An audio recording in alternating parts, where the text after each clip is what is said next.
was something bigger, because you're talking about having problems, and I was having problems with both Spectrum and AT&T last night as well. I mean, we could just blame Time Warner for everything, right? Oh yeah, blame all the telecommunication people. Well, that's because all of the telecommunication companies are the worst. Yeah. Like, monopolies aren't okay unless they're just individual regions that have monopolies. Then it's fine. What? Yeah, that's fine. Mm-hmm. That doesn't even make sense. But that's how things are these days.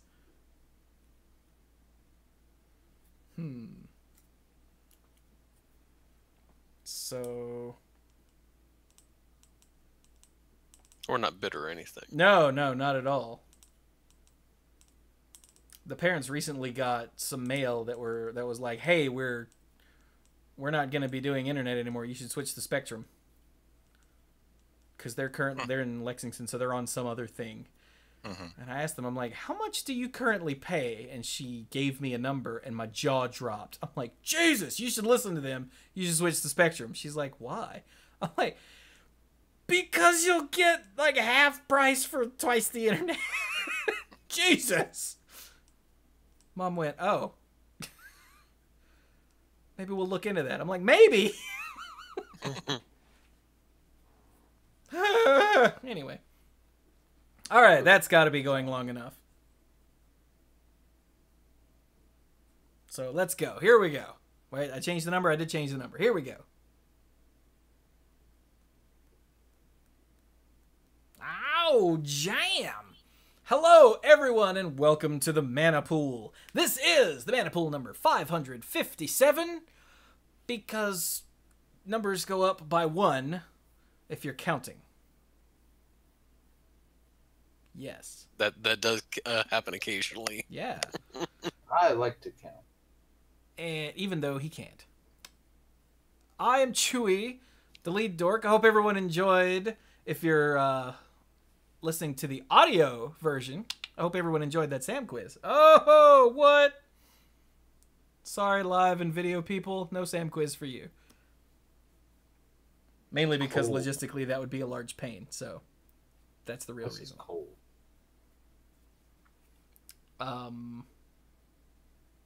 Yeah, so I'm Chewy, the lead dork, and with me as always are these other dorks. I'm Brian. I'm the lead rambler, tangent master of the group, and I am not here to make you feel bad about your life choices. Oh, snap. Unless you play blue. Mike? I'm Mike. I'm the rules guy and game lore guy, and I'm here to let you feel ambivalent about the things you couldn't control anyway. And I'm Dirk, the self-proclaimed greenest man alive and moral compass of the group, and I'm here to rock. And, you know, make you wish that you had rocked. That's usually how I feel around Dirk. Man, I wish I had rocked instead of this. Instead of rolled. Do a bear. Wait, no. Wait, no. Do an aileron roll. So, first, before we go into anything else, last weekend, 2 of these dorks went to MagicFest DC, which was nowhere near DC, but it was in the same state. Technically, sort of. Kind of. They might have called it, we were saying they might have called it MagicFest Chantilly, which is about a half an hour out from Arlington, which is pretty close to DC. So, but yeah, I mean, we stayed in Arlington. We had a hotel in Arlington, and it was about a half an hour commute. And it was Modern Horizons sealed. And Mike and I went and had a decent time. I'll let Mike tell his story. I promised you I wouldn't take a whole lot of time with this. Basically, open my packs, and the way they're doing it, you have to open your packs in front of the person across the table from you, and they watch you open them and that whole thing. And he got like a Sarah and stuff, and I'm like, okay. Turned out he only had like 5 white cards in his pool, so ooh. I didn't really get anything that I was super excited about. My blue was really solid, and I didn't have a whole lot else. I ended up playing blue black because I got the blue black ninja, and the first time it showed up all day was when someone else hit me with their blue black ninja, and it turned up mine. So he's like, "Cool, I'll cast that." I'm like, "Yeah, great." Um, but I actually had the win on the board, so I was like, "Okay, cool," and flyers. So no big deal. And I had a decent time. I made it through round 5 or 6. I did not take notes. And basically, I lost a round, then I won a round, then I lost a round, then I won a round, then I won a round and lost a round. Did a draft, which... Okay, wait. When I looked at the standings, you only had 6 points. Okay, so then lost one, lost one, lost. That's it. So, and Mike at that point was doing a vintage. Was it vintage? Legacy Event. I always have a hard time telling those two apart. So overall, my deck was okay. I feel like I made my deck to the best of my abilities, and there were some frustrating games where I'm only in 2 colors and my opponent's running like 4 and still somehow drawing what they need, and I'm like, I only have swamps, but that's the nature of sealed. Did a draft, did a turbo draft and did okay. Almost milled a guy out, and of course he had the perfect answers at the right time. Whatever. I'm not here to complain. Met a lot of cool people. Took in a lot of cool sites. Meant to pick up some art or something while I was there, but by the end of the day, I was like, I'm tired. And Carrie was wanting food. So yeah, still glad I went, and not Magic related, but we spent the next day walking around the mall in DC. I forgot how long it is, like distance wise. Yeah, It is not a short walk. I was telling, I did this. We went like 10 years ago, and went all over the place. I guess I was a younger man 10 years ago. Is that how that works? That is how that works. Yeah. And on Sunday, I'm like, Michael, I was dead. I was like dead, and Carrie was dragging her feet, but she also spent 6 or 7 hours at the zoo on Saturday while we were at the thing with Sam, and it was hot. But and then we turned around and I drove for 6 hours. So, had a good time. Didn't do terribly well at the event, but still love the set. Still think the set is awesome. That's it. That's my very abbreviated version. You're welcome. Mike? Yeah, I had an okay experience there too. Meeting listener Dan, is that right? Dan. I think he introduced himself as Daniel. Yeah, was easily the highlight of of the event. Getting to chat with him and sit down and hang out. We played a game of Commander, and he helped me finish re-sleeving my Legacy deck before the event started. I was sitting there and it's like, I still got some time. I should re-sleeve this with the sleeves I bought earlier. The sleeves I have on here are horrible. So we're sitting there chatting, and then it was supposed to start at 4 o'clock, and then like at 4 o'clock, it was like pairings for round 1 are posted for the 4 o'clock Legacy double up. And I'm like, so he had to help me finish. But wait, I was gonna say Andy Light Kai's name is Dan. Like I used to know only his real name, and then he joined the Discord server using Andy Light Kai, and now I don't remember his real name anymore. So this is the guy. He hasn't corrected us in chat yet, so I'm assuming that's right. Who is ALK Alters on Twitter, and you should totally follow him. He's also the guy that made us the From the Vault, the Mana Pool. Yeah, they're pretty slick. Cards, which are really freaking sick. Mm-hmm. But anyway, my Modern Horizons pool was good. I felt it was good. He showed me his deck, and it looked sick. Yeah, I mean, I had almost nothing on 2, but I was like, 3 is really good, and everything above that is really good too. I even had 2 of that guy who is like pretending to be a hero, but not really.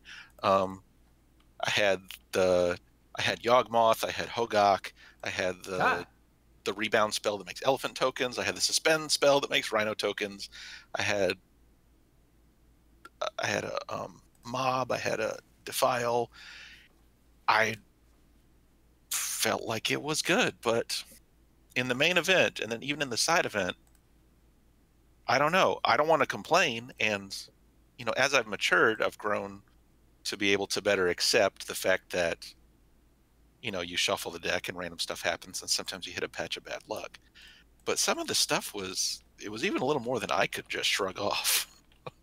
There just seemed to be a lot of it. Like the first game in the main event went fine. My deck worked. I won. It was great.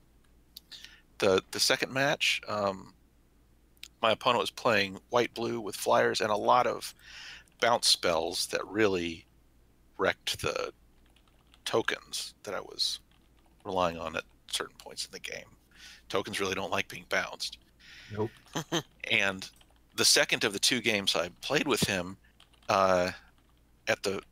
his first turn, he runs out a, what is it, Giver of Runes? Something of Runes? Yeah, Giver of Runes. Yeah. Giver of Runes. And it's a 1/2, and I have a Defile in my hand. I was like, okay, I'm going to draw a second swamp eventually, and I can take that out, and it won't be a problem.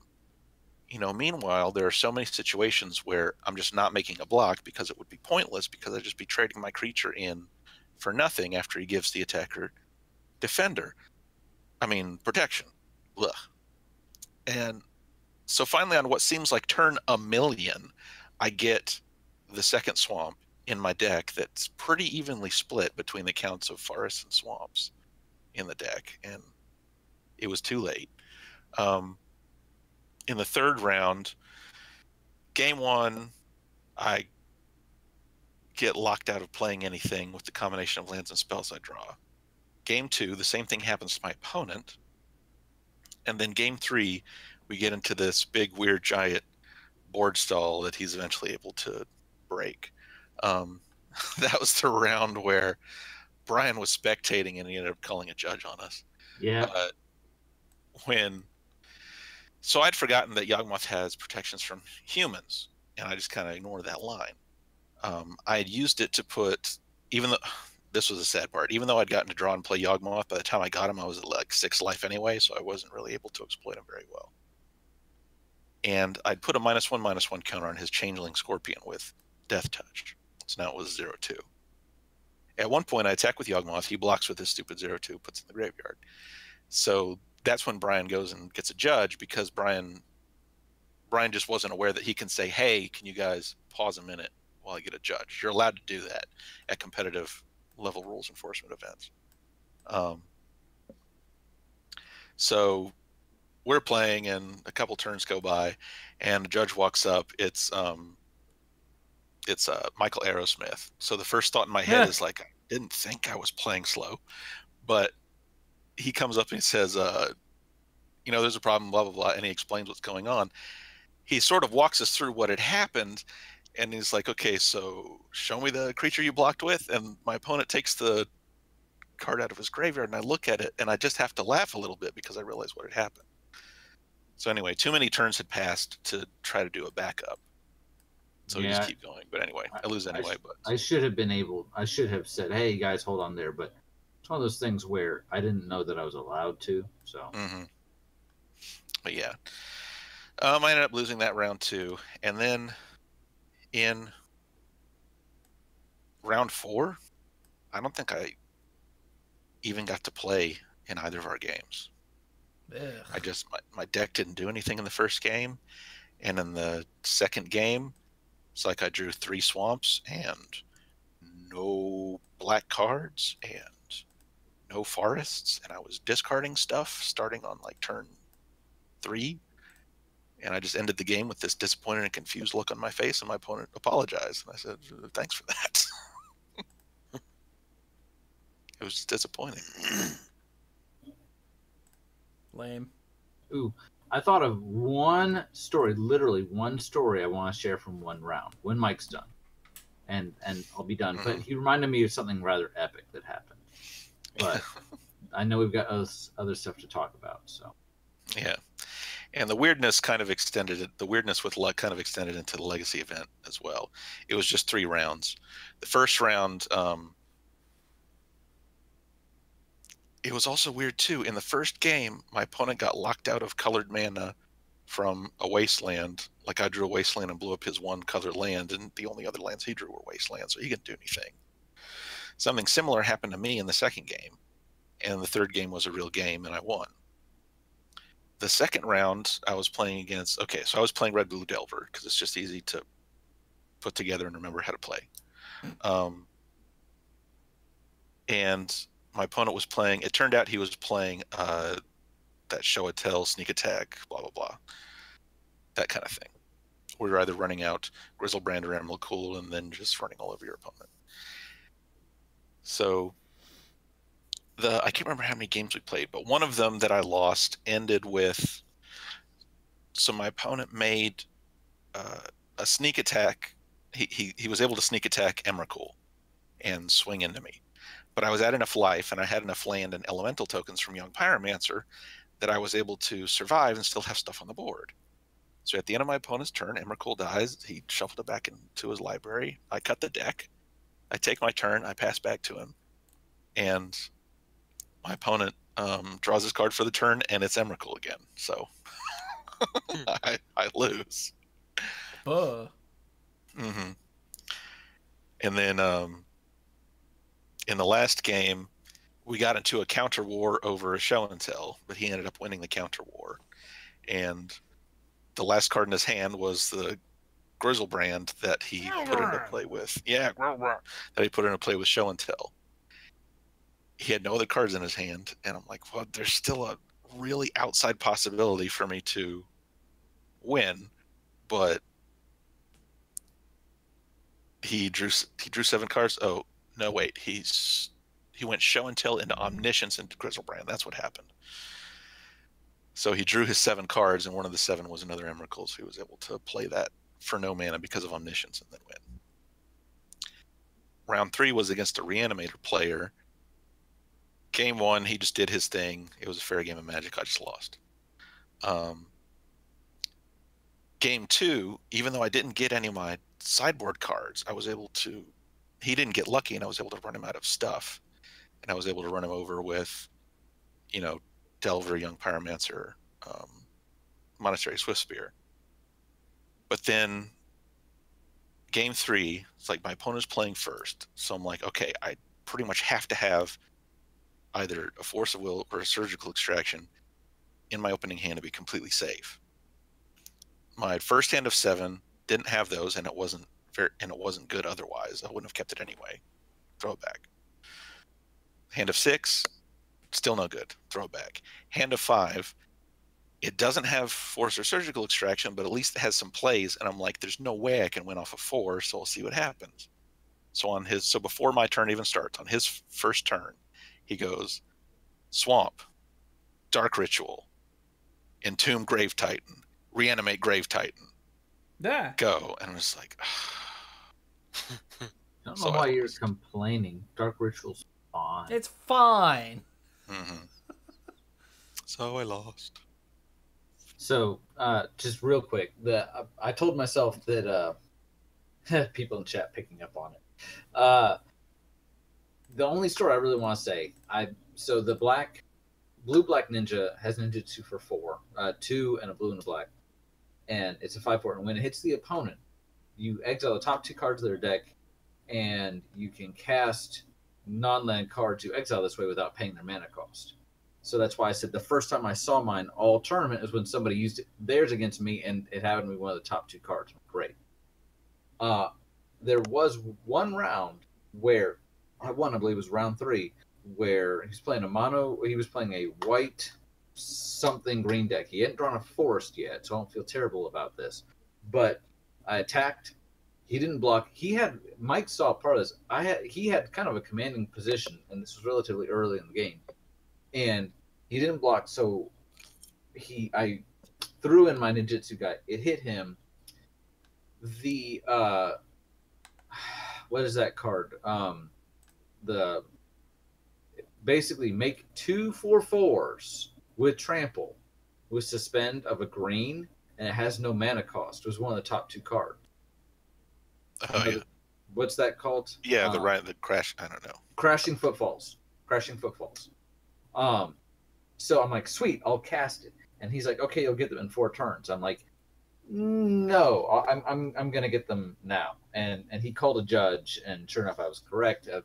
I tried to say this is how Cascade into Living End works in Modern. He kind of gave me a look like he didn't know what I was talking about.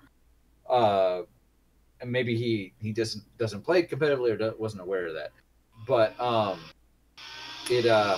that was kind of my play. By getting that, I got 2 4/4s with trample, and I went from like being behind to being like, oh, look at me. Next turn, he went out of his way to kill my ninja, and I still got to keep my 4/4s with trample. So that was pretty sweet. That's all I got. All right. All right.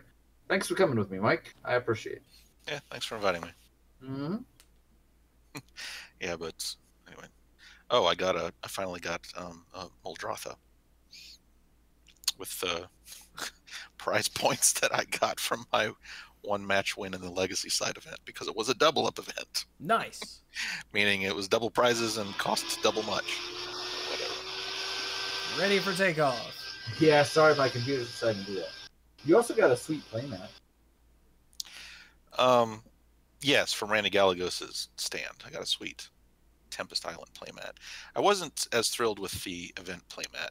When I first signed up, I didn't know what it was, and that was because Lightning Skelemental hadn't been revealed yet. So I thought it was going to be the Lightning Bolt playmat that was mentioned in the Fnatic package. But it wasn't.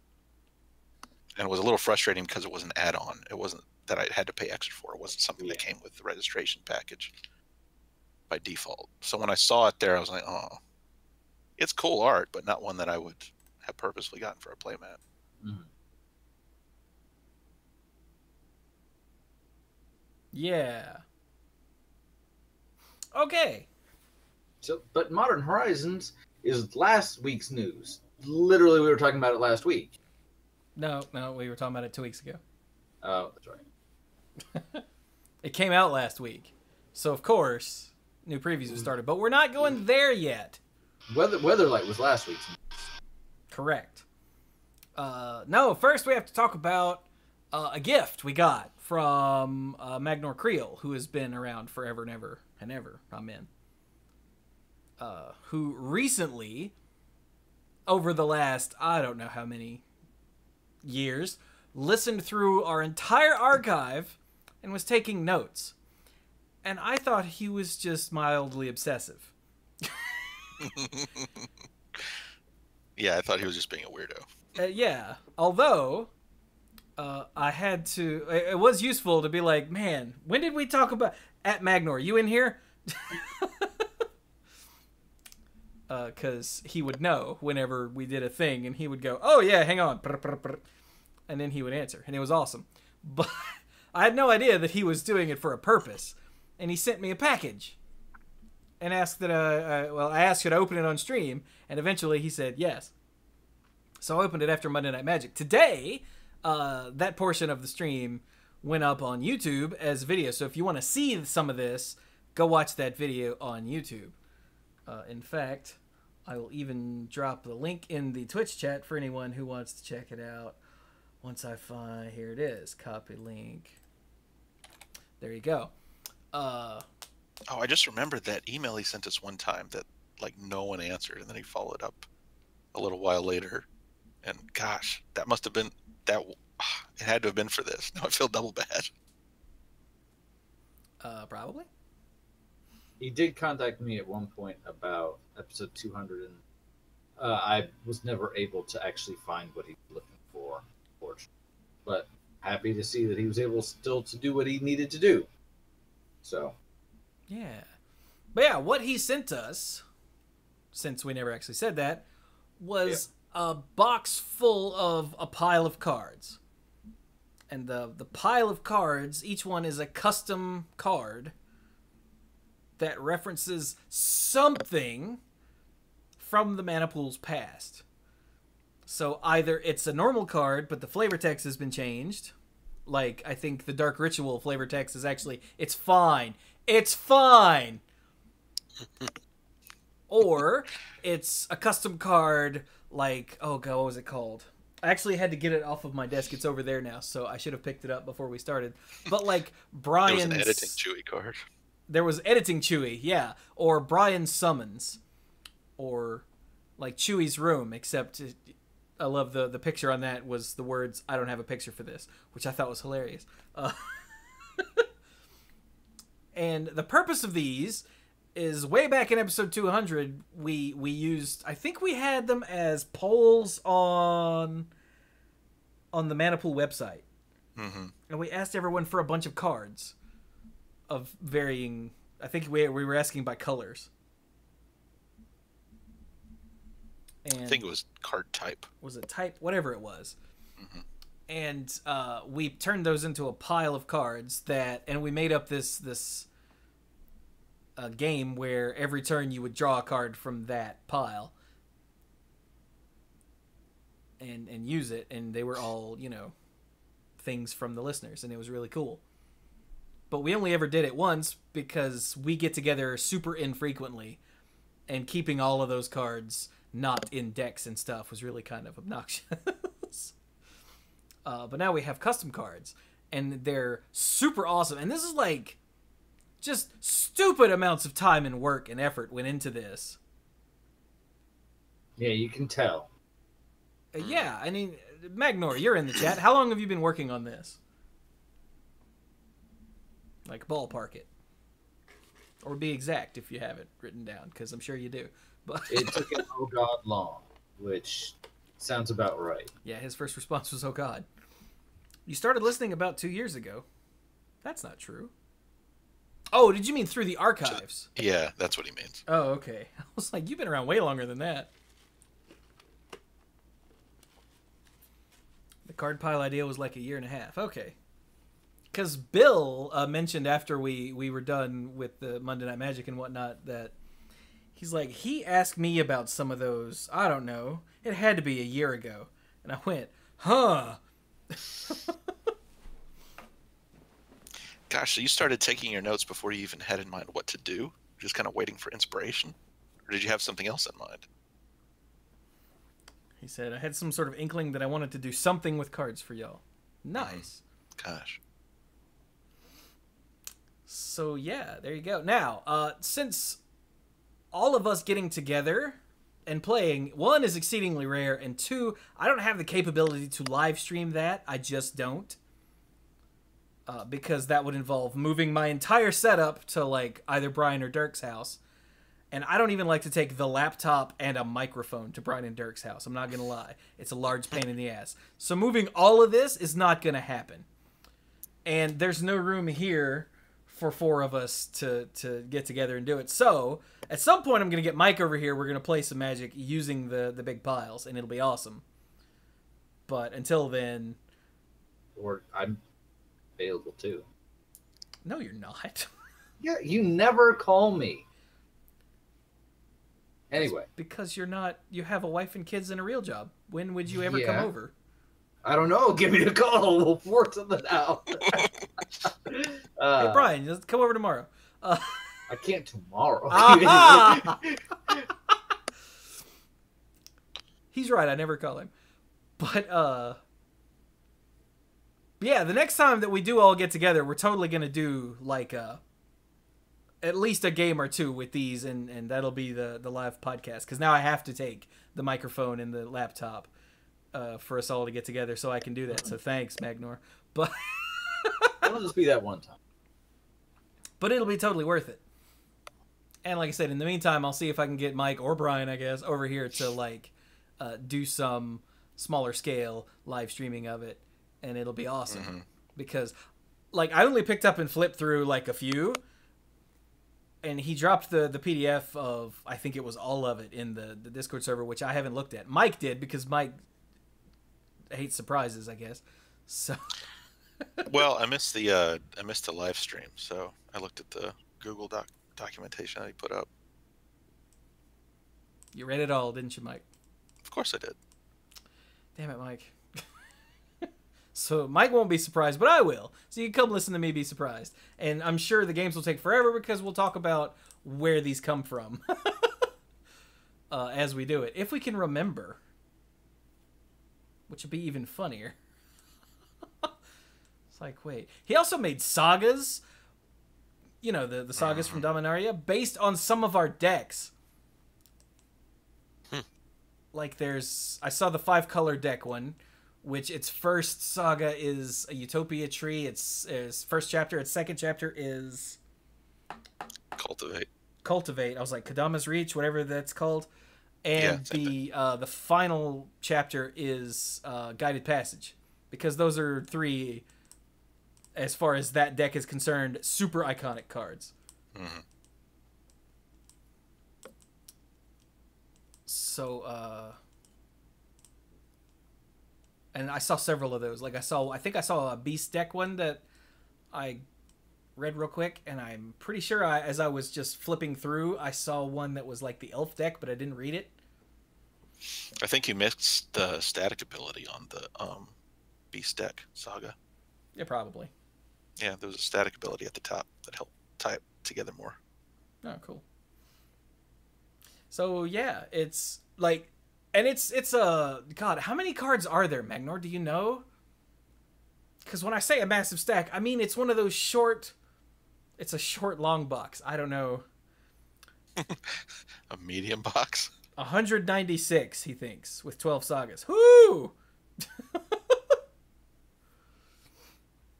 62 custom cards. Oh, it's not a short long box. It's a long short box. Thanks, 10th Tech. Throw a rock at you. 62 custom cards, 8 historic cards, which he has in quotes. Which I think I saw one of those. Are those the ones in the purple sleeves? He told me while I was live streaming, hold up one of the purple sleeves. So I held up a purple sleeve and was like, it's a purple sleeve. I don't understand. And it took like a full 5 seconds for me. He means the card in the purple sleeve, you idiot. Anyway. So yeah, dude, seriously, thank you so much for those. I can't wait to actually. I think the purple cards are the unchanged cards. Now he said the purple sleeves are the sagas. No, I mean I said the historic. I don't know what words are. I meant to say the historic cards are the regular Magic cards. Oh, okay. 118 historic cards. Oh, it was 1/1 ellipsis 8. Oh, okay. Mm-hmm. Oh, and Minor Creel, I have a question for you. You mentioned in the documentation that you were trying to do something clever with Cross and Tusker at one point.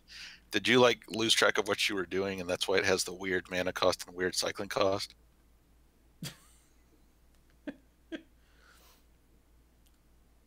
Because it's the only one that has like not the correct cost on it.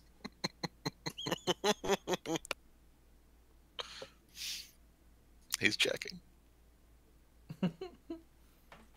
I have no idea what he's talking about. I assume you were trying to turn it into a spell that maybe cycled into a creature or something.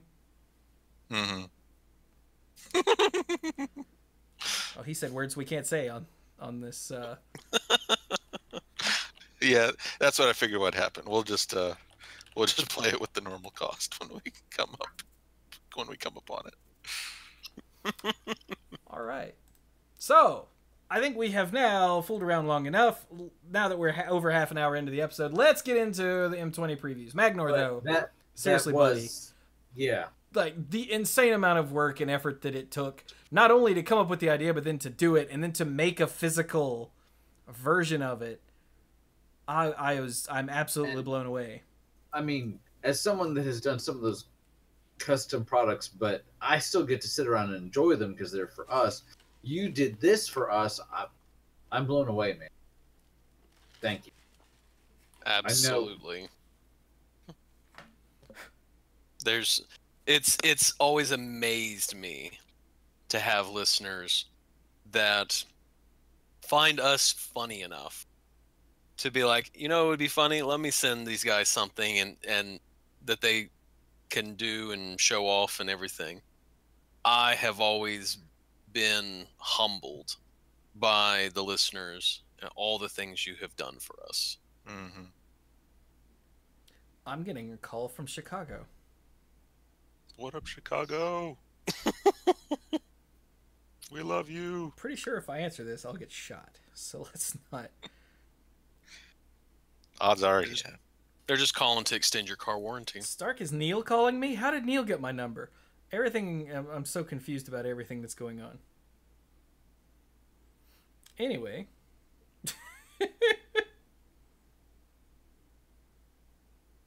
Right, so M20 previews.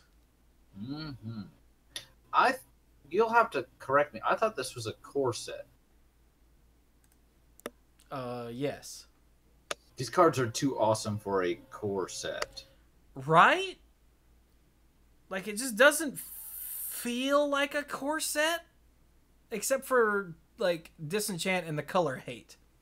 Mm-hmm. Those feel like core sets. Everything else, I'm like, really? Hold up. Really? Yeah. There's not a mechanics article to go along with this set. Correct? I didn't see one. I don't know. Not yet. And we've already covered the Chandras. So do we want to cover the other Planeswalkers that we've seen thus far? Yeah, sure. Why not? Yeah. Okay. I also get the impression from one of the other articles published on the Mothership website that there aren't going to be any brand new mechanics here. So they might wait for... Protection's almost brand new. Almost. That was a little surprising to see back in the course. Yeah. Protect in a, like... Okay, I saw some protection over the weekend in DC in Modern Horizons, like the swords. Now, granted, I didn't get any swords, but they're there. I don't know that I ever expected protection to be back in standard. You guys? Or at least in a core set with what they've said about it. I mean, Honestly, I just I didn't think, expect it to ever period. come back, ever. Ever? Because of things For- like Hexproof From. Yeah. Like, we have new technology to cover that sort of thing. It's just, they've said it's a weird keyword, you know, and it does a whole, it's a lot for players to remember, both old and new players. So, honestly, yeah, I am surprised to see it. So backtracking real quick, Magnar Creole just dropped this link in the chat, which would have been brilliant to have while we were talking about it. So for you people watching on video, you can now see in this Imgur link what he sent us. See, here's the little box. This is the long short box, or the short long box. I don't know which. And yeah, we've got 1, 2, 3, 4, 5. Like printed out appendices, well, 4 and 1 introduction, a picture of some of the, he made us a bunch of tokens too to go with them, and yeah, oh yeah, there is the elf deck and the Age of Empires deck. Mm-hmm.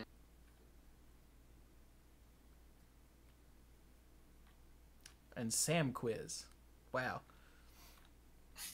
So yeah, this is what we were sent. It's pretty sweet. You can't see much of it after that because this is Imgur link. So yeah. But okay, now back to M20. Right. So, all right. So the first Planeswalker up is a Johnny. Ajani, Strength of the Pride. For 2 and 2 white, he comes in with 5 loyalty. He is mythic, which, you know, I think all the non-Chandra Planeswalkers are mythic, but just to be safe.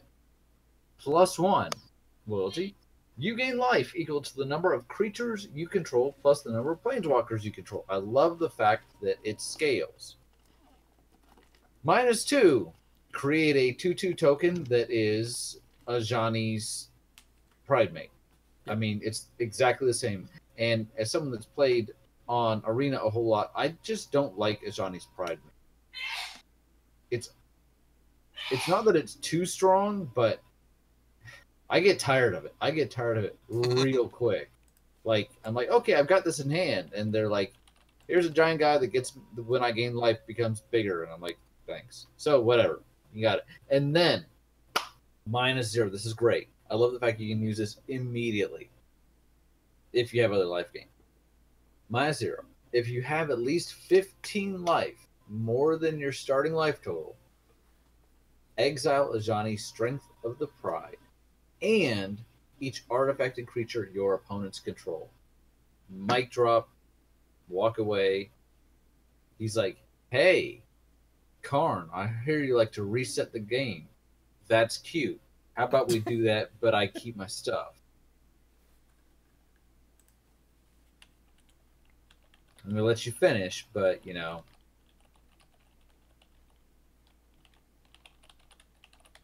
Yeah, I think it's cool. I think it's really neat design. I love the fact that it's the +1 scales. The fact that it makes a token of that is a exactly a card we have seen before, so hopefully you know what it does is cool. It's awesome. I don't know what else to say. It's awesome. Mm-hmm. Yeah, it's pretty cool. Plus, he starts at 5 loyalty, which could be 6 loyalty. Mm-hmm. Or hell, it even could be 3 loyalty, and you get a Pride Mate, which is fine for 4 mana. Yeah, that's good. That's good stuff. Yeah. Or if you play him this turn, and you have 15 more life than you started with, you could automatically use his limit break. If you wanted to, absolutely. Yeah, here one-sided wraths are pretty good. Yeah. That's a pretty neat concept. A limit break ability that can be paid for immediately, but you still have to do a lot of work beforehand to really make it do anything. Right. Yeah, like the cost on this isn't loyalty, it's effort. Mm-hmm. Which is pretty cool. Oh my god, look, it's an Ajani that's not busted with doubling season. What? Well, you get 2 Pride Mates, and they get with the second ability. Oh they my get 2 god, shut counters up, Mike. every time you gain life. Alright, so the blue planeswalker was, here we go, Mu Yanling, Sky Dancer. For 1 blue. She starts with 2 loyalty. She's a +2 until your next turn, up to 1 target creature gets -2/-0 and loses flying. Alright. Her -3 gets you it's an air elemental bird. A 4/4 blue elemental bird creature token with flying. That's a big bird, by the way. That's a big token for a planeswalker to make. And then her limit break is -8. You get an emblem with islands you control have tap, draw a card. Buh. Thank goodness she starts at 2, and that's an 8. Because you don't want that to happen ever. Like on your opponent's Mu Yanling. It's pretty nuts. It's really fascinating. I feel like this is one of the first planeswalkers where you can't use the -3, the minus ability immediately. I hesitate to. I think original Tybalt couldn't use his middle ability immediately. Oh, poor Tybalt. And there might have been one more. JD Phoenix says Tybalt is the only other. I feel like there was one more, but that feeling is probably wrong.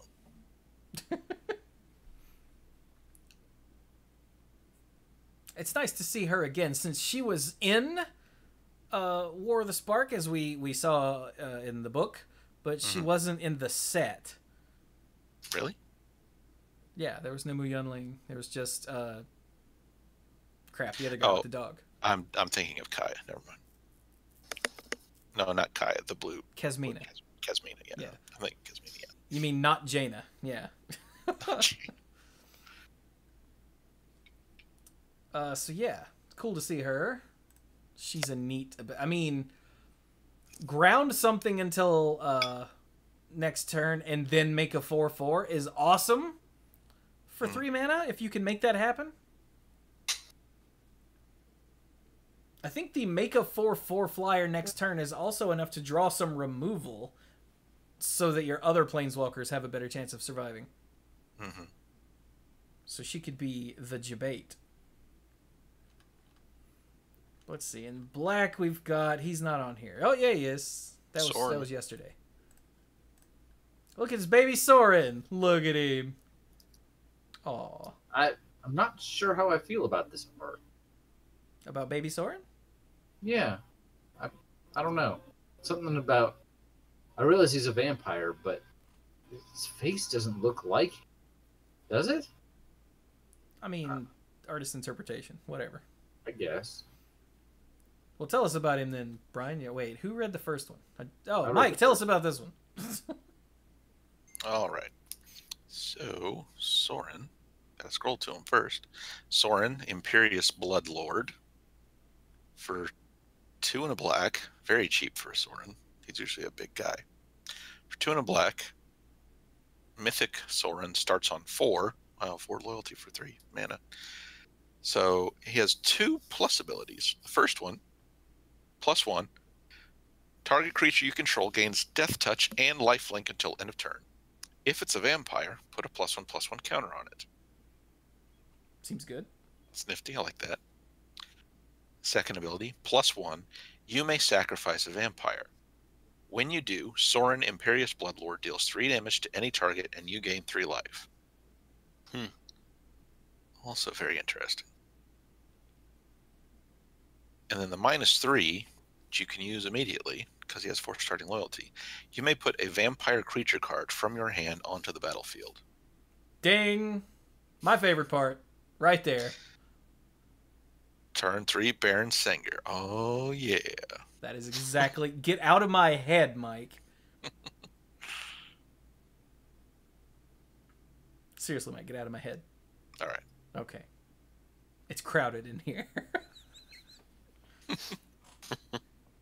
Yeah, this is clearly, at least in my head, I don't know if they've said this because I haven't read anything, I've just seen cards, but this seems clearly Baby Soren back when all he cared about was vampires. Like, and making his family, keeping his family alive and making them better and blah, blah, blah, blah, blah. Mm-hmm. Yeah. At least that's the honest, vibe that I got from this, because I don't think you'd see this coming out of current Soren. To be honest, we don't even really know what his current ambition is because we don't entirely know how he got out of the wall. We don't really know what's going on with him. So Did he survive the War of the Spark? he did. Was he in what's her face? Were they just doing the Goku and Frieza thing? It was like the planet's gonna blow up in 5 minutes, and then like 5 episodes later, oh, there's 4 minutes left. He and Nahiri were doing that to a certain extent, yes. Because that's the last I heard, is that they were fighting each other, and then it panned back over to everybody else, and that's where we left off was. Essentially, yes. Oh yeah, you read the book. What happened? Basically, they made up long enough to realize, oh crap, the world is just being destroyed, so they kind of set things aside. But we don't really see them afterward. So who knows what they're doing now. My guess is they're either fighting or having sex. I mean, that kind of was their relationship for a while, so... Would you One or the other, or both. Would you two just bone and get it over with? God!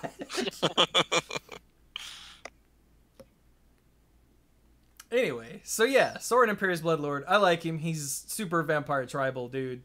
Yeah. Yeah. Much more so than previous Sorns. Even Sorns that made vampires were not quite as like, woo, vampires. Right? Right. And then have we seen Vivian yet? We haven't seen Vivian yet, have we? No. No. No. Okay. Sorry, Dirk. So what about... Oh, no, and there were 3 Chandras, right. All right. Well, then, let's hit some of this other cool stuff. What else we got? Hey, look! This one threw me off. Disenchant! What? What? Why did Disenchant throw you off? Because we haven't seen Disenchant in a hot minute. Yeah, it's When been was the last naturalized time this whole that time. was it, like 7th edition? I don't know, I'm looking. It was on the time shifted sheet. Disenchant. Yeah, that one. Disenchant was last seen in 7th edition and in the time shifted sheet. As far as things that were standard legal, yeah. I guess I just didn't so we have naturalized now, right? Is that the thing? Right, naturalized took its spot. Yeah, they definitely shifted it from white into green. green. Yeah, as the simple 2-mana kill that. Now, white has gotten other destroy target artifact, enchantment, and so on and so forth cards in other sets, but not just as just the straight disenchant. Yeah. White's thing was just to get rid of, was it enchantments? It was primarily enchantments, yeah. Nowadays. Yeah. So yeah, Disenchant's back, which is fascinating. I agree. I did not realize. I've looked at the art and was like, and then, but now you said Disenchant, I go, what? Yeah. So let's see, what else do we have that's nuts? Oh, let's hit the Cavaliers we've got. Yeah. Yeah. Just the red one and the white one, right? I think we've got another one that came today. Hey, chat, was there Black one another not in the Cavalier image shown count. today? Black was previewed today. Hey, find me an image of that, would you, so we can do it too. Sorry. Hey, Dirk, did you see the Cavalier of Dawn? I mean, I'm looking at it, but I haven't read it. Oh, well, okay, read it. All right. For 2 and 3 white, it's a 4/6 Mythic Elemental Knight. And what'd you guys say Cavalier meant? Was it horse or knight? It means horseman. Horseman. Okay. No. So, Yeah, Cavalier is But horseman. not centaur. And a cheval is specifically like more of a war horse type horse rather than a pack horse.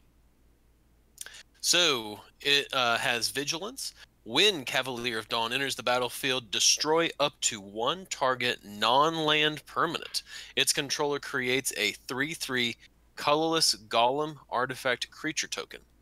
When Cavalier of Dawn dies, return target artifact or enchantment card from your graveyard to your hand. So in other words, it destroys something, gives you an artifact, so you can disenchant the artifact, the golem. If you really that's want pretty to, funny. yeah. That would be really funny. Also, no, we were wrong. This was a conversation we had in the pre-show odds and ends. No, Cavalier is just knight. The Chevalier was the horseman. Okay. Because of So what there's Mike two just said. different. So those are two different French words. Is that what you're saying? That's what I was saying in the odds and ends. Yeah, there's Chevalier, which means horseman, which is these guys. No, which is the other one. So the reason we're confused is because there's I think, Mike, you said it was uncommon? Yeah, like an uncommon 1/1. Yeah, there's an uncommon, like, Chevalier de Diamante or something like that was previewed in French. And Mike was confused thinking that it was part of the cycle, but it was uncommon, and what the hell are they doing? But no, because in French, Cavalier is, well, it's spelled Cavalier. Cavalier is knight in French. Yeah, exactly. And Chevalier is horseman in French. So I think Chevalier is something else. But the creature on that art isn't on a horse. Maybe I've got it backwards? Horseman is Cavalier. Oh, okay. I had it right the first time. Damn it. I'm surprised that they're two separate words. I give up. But yeah, there's Chevalier and Cavalier are two different words. Huh. Anyway. But back to this one. If you actually know about French, send us an email. Yeah. More than likely, it will be in French. Please and don't. we won't know a single word of it. That would be awful. Except for Cavalier. Except for Cavalier and Olive. Chevalier, yeah. Because now we know, and knowing is half the battle. Yeah. But anyway, back to Cavalier of Dawn. This thing, it's that weird. So apparently they took that thing where you blow up something and give them a 3/3, and they've put that in white. Yeah, because we got the elephant gif in Modern Horizons. In Modern Horizons, yeah, but that's a modern thing, so that one's weird. But this isn't standard. Yeah, it's more of it's more of a white themed thing than a green themed thing like Beast Within was. Sorry, I blew up your thing. Have an elephant. or in this case, That's Golem. Isn't that sort of a white characteristic? Is to I'm gonna blow some up, but there's balance. Mm-hmm. Apparently. Yeah. That's the whole Sometimes thing should be. in blue, it's concepted as like I'm going to change that into a frog lizard. You know. And the non-land permanent falls into it. Was it Armageddon? When Armageddon Destroy kills every. lands. Okay, what was it? I mean, there's any number of things that say non-land permanent. But the white. Well, I mean, if you scroll down a bit, in white, you'll see Planar Cleansing, which might be the one you're thinking. Which is destroy all non-land permanents. Hey, by the way, Yeah. Planar Cleansing is back. It's in M20. But anyway, so all the Cavaliers have an enters effect and then a dies effect, right? Yes. Cool. All right, hang on. Let me go pull up this black one while it's in my mind. Ah, good lord, that's huge. How do I make that less huge? Okay, there we go. All right, so the black one is the Cavalier of Night, which is very, very edgy. 2 and 3 black for a 4/5 elemental knight with lifelink. When it enters the battlefield, you may sacrifice another creature. When you do, destroy target creature an opponent controls. Oh, it's a Bone Splinters. Yeah, and when it dies, you return target creature card with converted mana cost 3 or less from your graveyard to the battlefield. Like the one you sacrificed. Exactly. Huh. I like it. So yeah. Plus, it's a 4/5 lifelinker, which... Buh. Yeah, I like those. Me too. I was saying that would go well with a black-red deck where you've got, a goblin, sacrifice a goblin, like fling it at something, and then resurrect it back. So you could do it all over again. Sure. Go into a second color for that. You never know. So that's the black one, which... Wolfie Harvell says Goblin Chain Whirler. Yeah, that's the expert level splash right there. Yeah. 3 black and 3 red, no problem. And then I think the only other one we have in here is the red one, right? Yeah. Yes. Yeah. Okay, what's that do? Well, I haven't talked about a card in a while. So, the Cavalier Flame for 2 and 3 red, 6/5 Elemental Knight. For 1 and a red, creatures you control get +1/+0 and gain haste until end of turn. Phew. Yeah. When Cavalier Flame enters the battlefield, discard any number of cards, then draw that many cards. Sold. Seems good. Mm-hmm. And finally, when Cavalier Flame dies, it deals X damage to each opponent and each planeswalker they control, where X is the number of land cards in your graveyard. And Mike is like, totally sold, doubly sold, triple sold. Sold to this man and the thing and the thing and the thing. Well, yeah, each opponent and each planeswalker they control, yeah. Opponent and each planeswalker they control. Man. I could see Mike dropping 5 lands and being like, I'll sack this. Oh, and you take 5, you take 5. Everybody take 5. And everyone puts down their work and goes to go outside and smoke a cigarette, and Mike's like, that's not what I meant.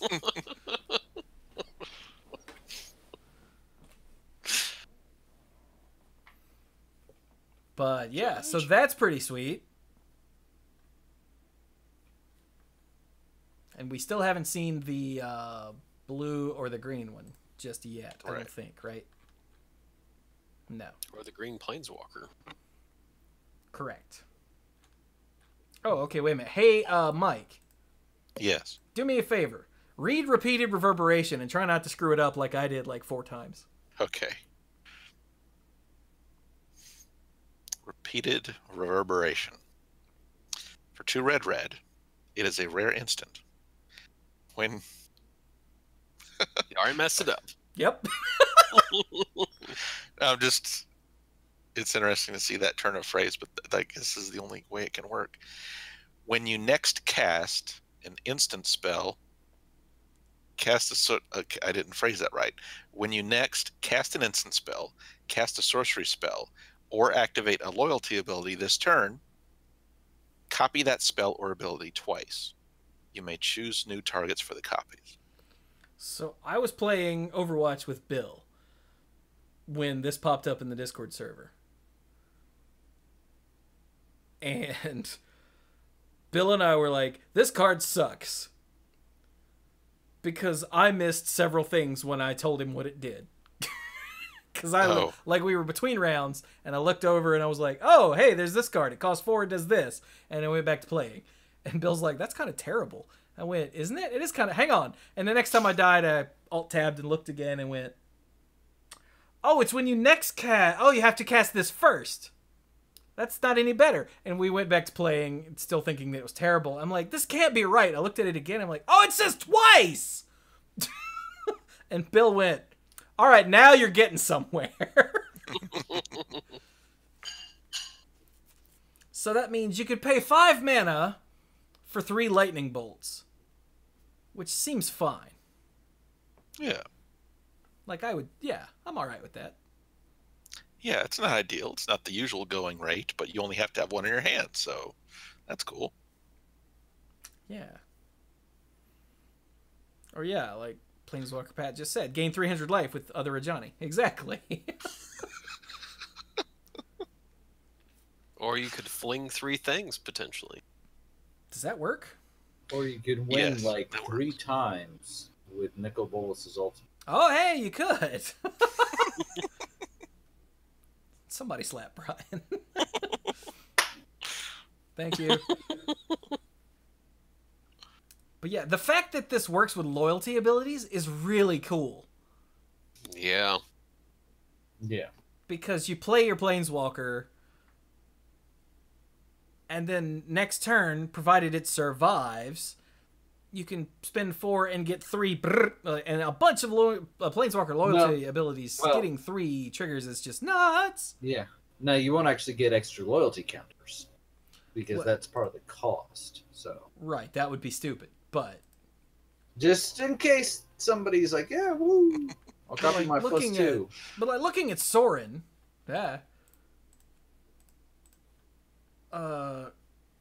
just getting 3 copies of the +1.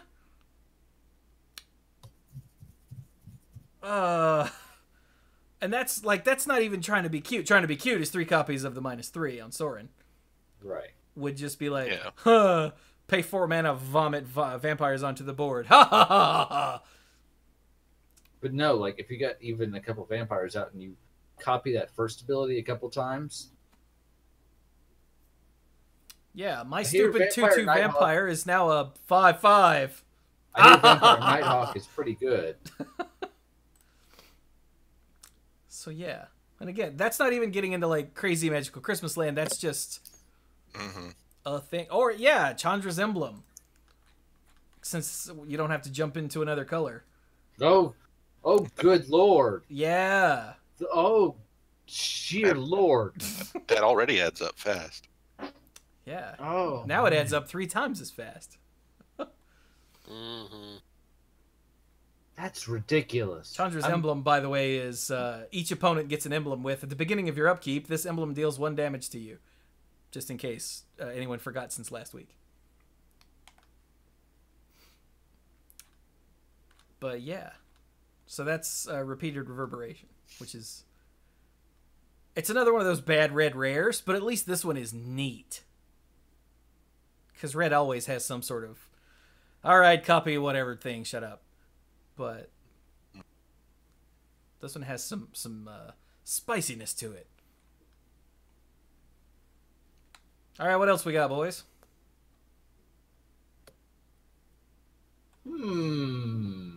Any other? We have other mythics, right? There's the ley lines. That's true. Oh god, yeah, the ley lines. All right, the white one is Leyline of Sanctity, right? That's a reprint. That's a reprint.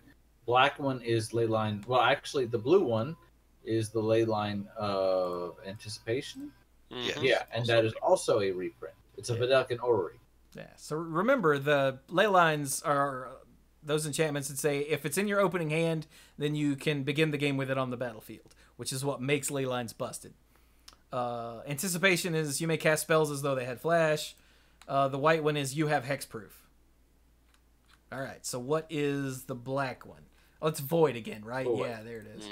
I don't think we've ever seen a different ley line in black, which, I mean, they kind of knocked it out of the park the first time, but I'd really like to see what else they could do in the space. But, I mean, if they didn't print it, people would be like, where's my ley line of the void? Because it's awesome. Yeah, and I think they've tried a different thing with... I know they've tried a different thing with the green one every time. I'm not sure about the red. Maybe they repeated it once, but the red one is new. The red Okay, one what's is the red new. one? Red one is Ley Line of Combustion. For 2 red. It's a rare enchantment. If it's in your opening hand, you can start with it on the battlefield. Whenever you and or at least one permanent you control becomes the target of a spell or ability an opponent controls, Ley Line of Combustion deals 2 damage to that player. Yeah. And it's worded that way. We figured this out in the Discord server. It's worded that way so that something that targets like you and a permanent you control, like a burn spell, like Chandra's whatever, the one that deals 1 to you and or can deal 1 to 2 each, won't trigger twice. Yeah. Yes, that makes sense. That must be why. Yeah. So it's just, if anything, you or any of your stuff gets targeted, take 2. Boom. You'll be sorry you burned down my village. And then we haven't seen the one for green. No, Ley Line of Abundance. Today. Yeah, it's right here. Yeah. Oh, I have not seen this card yet. Leyline, can I take this one? I literally am reading this for the first time. Sure, go for it. Leyline of Abundance, 2 and 2 green. If it's in your opening hand, blah blah. Whenever you tap a creature for mana, and so it doesn't. So it doesn't get out of hand because it's not a mana flare on turn 0, but for creatures. Okay, pay 6 and 2 green. Put a +1/+1 counter on each. Oh, I like it. You get some Brian, extra mana. please read the entire card. Oh, I'm so sorry. Okay. If Leyline of Abundance is not that part. We know that part. I know. I'm sorry. I apologize. Whenever you tap a creature for mana, add an additional green. See, this is why I have to read them ahead of time because my train of thought goes all over the place. For 6 and 2 green, put a +1/+1 counter on each creature you control. There we go. I am so sorry. He's 100% correct to call me out on that. The first time we got add an additional, that's cool, and then put a +1/+1 counter on it. That's cool. I'm like, damn it! It is cool. Really bad at this game. Really? Can we get some? Thank you, 10th Tech. 10th Tech is ahead of the curve with the bad at this game in the chat already. Yeah. So it's neat because it ramps, but if it was a mana flare that gets you extra mana for your lands, it would be busted. I'm sorry, that should not be out on turn 0. Yeah, no, not at all. But like, even if you play a Bird of Paradise or Llanowar or whatever, you still have to wait a turn before you really get the benefit of it. So, and then it gives you something to do with all that extra mana later in the game. I like it. Sorry. Yeah, it's pretty neat.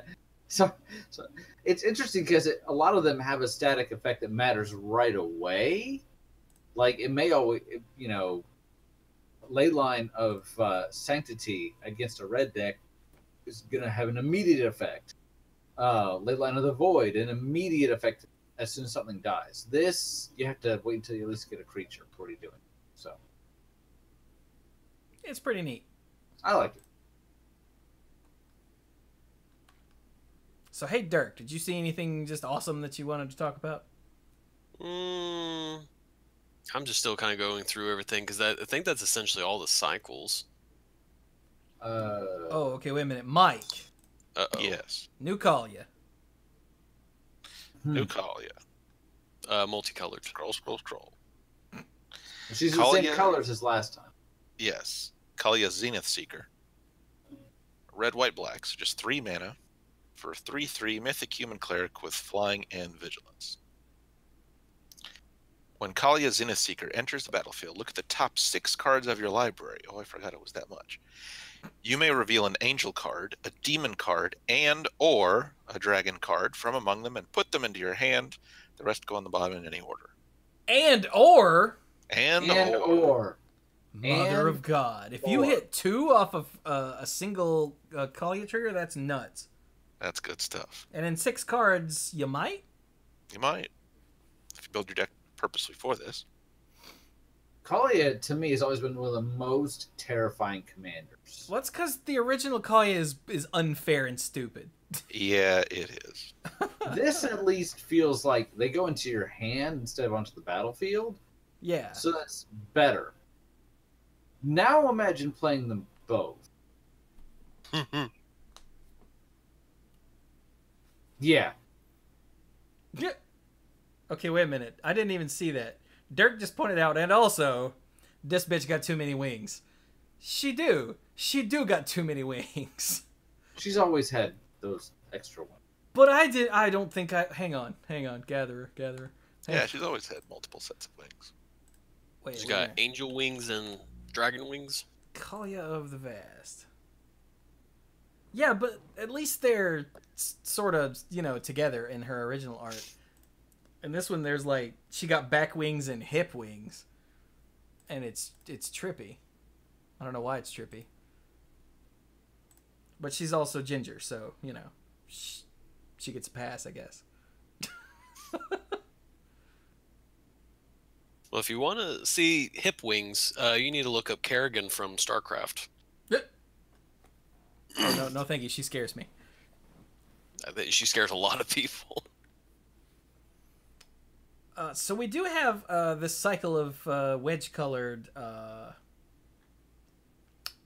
legends. Are they all here, or are we still missing one? I see 4 here. One of them is the Buy a Box promo. Oh, yeah, let's talk about her real quick. Which one's the buy box promo? Rien. Oh, yeah. That'd be why she's out of alphabetical order. Yeah. So Rien, Angel of Rebirth, for 2, a red, a green, and a white, is a legendary angel. She's 5/4 with flying. Other multicolored creatures you control get +1/+0. And whenever another multicolored creature you control dies, return it to its owner's hand at the beginning of the next end step. This is the Buy Box exclusive, so there you go. So is this not in any packs? Correct. They're going back to cards that aren't necessarily stupidly good in standard for Buy a Box promos, because even though that wasn't actually a problem as far as availability, like everyone was screaming that it was, it wasn't. Shut up. The problem was that it was only available in foil, and that was stupid because that causes problems at tournaments. Well, now, this is a card only being available in foil is great because it's just going to be a commander card, let's be real. Yeah.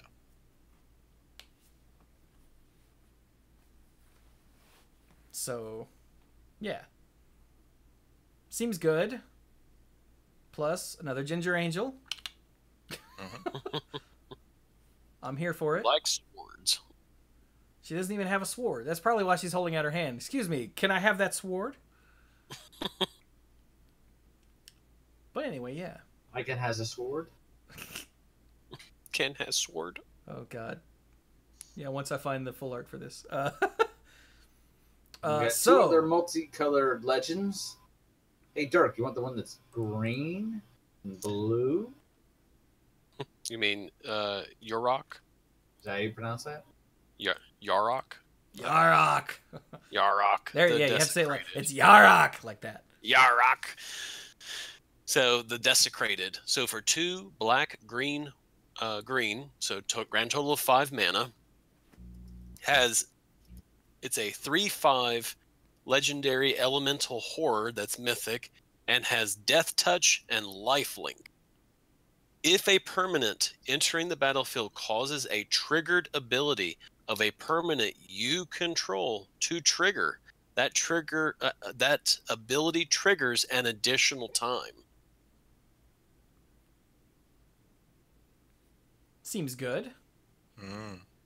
So this counts the when this enters the battlefield, like creatures that do something when they enter the battlefield trigger this, right? Yes. Because that they're already a permanent on the battlefield by the time the trigger happens. The affected. Right. Yeah. So Yeah. Necrotal is like stab, haha, stab. What is it? The Keep stabbing. I'll tell you when to stop.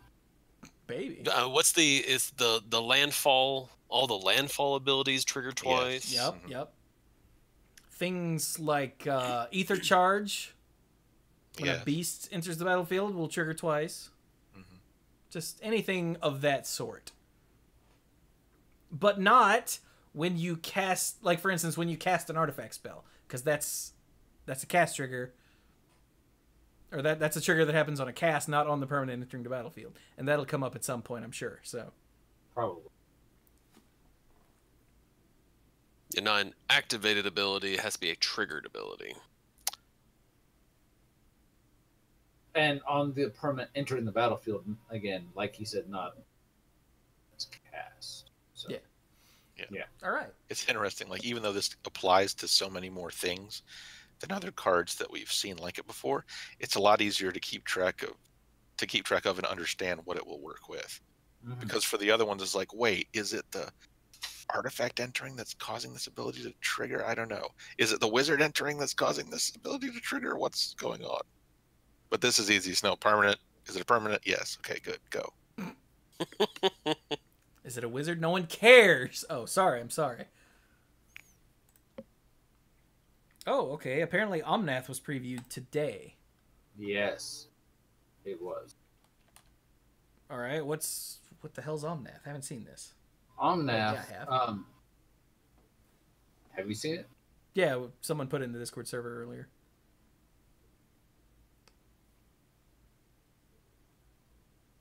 Do you want me to read it? I was gonna say you Okay, I'll started read and it. then you Go stopped. right Somebody ahead. read it. All right. Omnath, Locus of the Royal. For 1 green, blue, red. It's a 3/3 legendary elemental that's a mythic. When Omnath, Locus of the Royal, enters the battlefield, it deals damage to any target equal to the number of elementals you control. Whenever a land enters the battlefield under your control, put a +1/+1 counter on target elemental you control. If you control 8 or more lands, draw a card. Wow, this card does a lot of random nonsense, doesn't it? Yeah, it's So- one of those take stuff from each of the component colors and press them on all to the same card. Yeah. So we've got the red part is enters the battlefield dealing damage equal to elementals. You've got the green bit, which is the land entering the battle. No, the control 8 or more lands, draw a card. No, that's the blue That's part. the white. That's the Yeah, blue the ability. draw card is the blue part, and the green part is the plus. Is the +1/+1 counter Right. on an elemental? Yeah. Good lord, just all of this.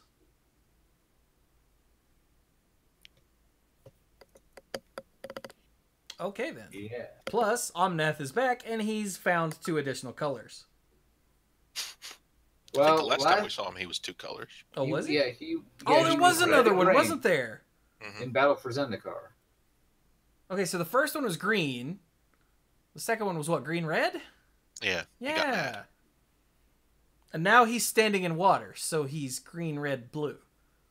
Yes. All right. Bets on what color will be added next time. I'm gonna go with white. I'll say black. I got $2 on white. I say colorless. The colorless Manison. All right, so Brian's out. Hey, he's on Zendikar, so. All right, we got the Jeskai legend here. Where? Oh, there it is. Kayar. Kiar. I mean, it's a bird, so it's a Kikar? he's a Kikar? swan. So Kikar. that's just somebody heard him squawking one time and said, "Oh, that's his name." Kiar. Wind's Fury. For 1, a blue, a red, and a white. And I'm sorry if that's racist for geese, but whatever. Is it a swan geese? Whatever. For 4 mana, he's a 3/3 bird wizard. Has flying. What a surprise. This is really cool. And I'm going to read the whole thing this time. Whenever you cast a non-creature spell, so obviously won't trigger Yarok, create a 1/1 white spirit creature token with flying. That's pretty cool. It's almost like a young pyromancer or something. Sacrifice a spirit, add a red mana. Whew. This feels kind of ridiculous to anybody else. I mean, just a little bit. I don't know about ridiculous, but it seems really good. There's definitely not- something ridiculous hiding here. This Not broken at all, but just feels really synergistic. hmm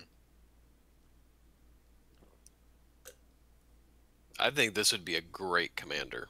Oh yeah, you can tell that some of these were Because meant it's for that. Is everybody okay? Yeah, I bumped my keyboard with Oh, my knee. okay. But I'm just thinking, the is it stuff would easily give you an It army is. of spirits. hmm Mm-hmm. And then if you could double season it. Hey, Dirk. Not everything has to go into green, Dirk. Dirk's like, or does it? But You say that, but I don't think you really mean that. Oh my god. All right. Hey, lands. Yeah, I was lands. thinking that too. We have the enemy-colored temples. Mm-hmm. Temples rule. Yeah, the temples, remember, are the ones with the enter the battlefield scry 1 ability.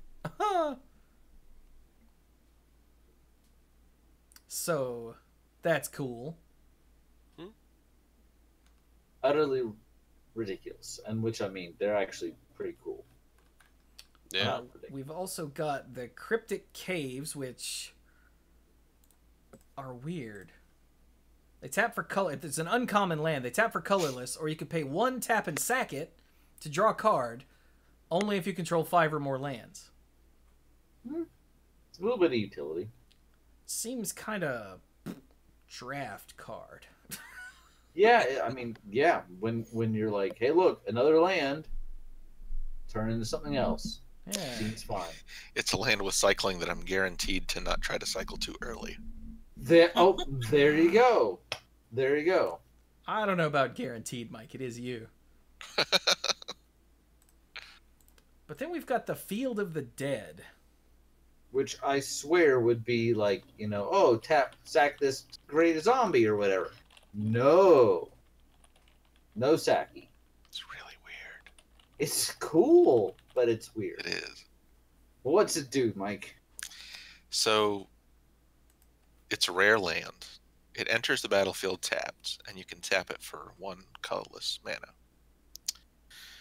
Whenever Field of the Dead or another land enters the battlefield under your control, if you control 7 or more lands with different names, create a 2/2 black zombie creature token. So this is just made for Commander shenanigans, right? Pretty much.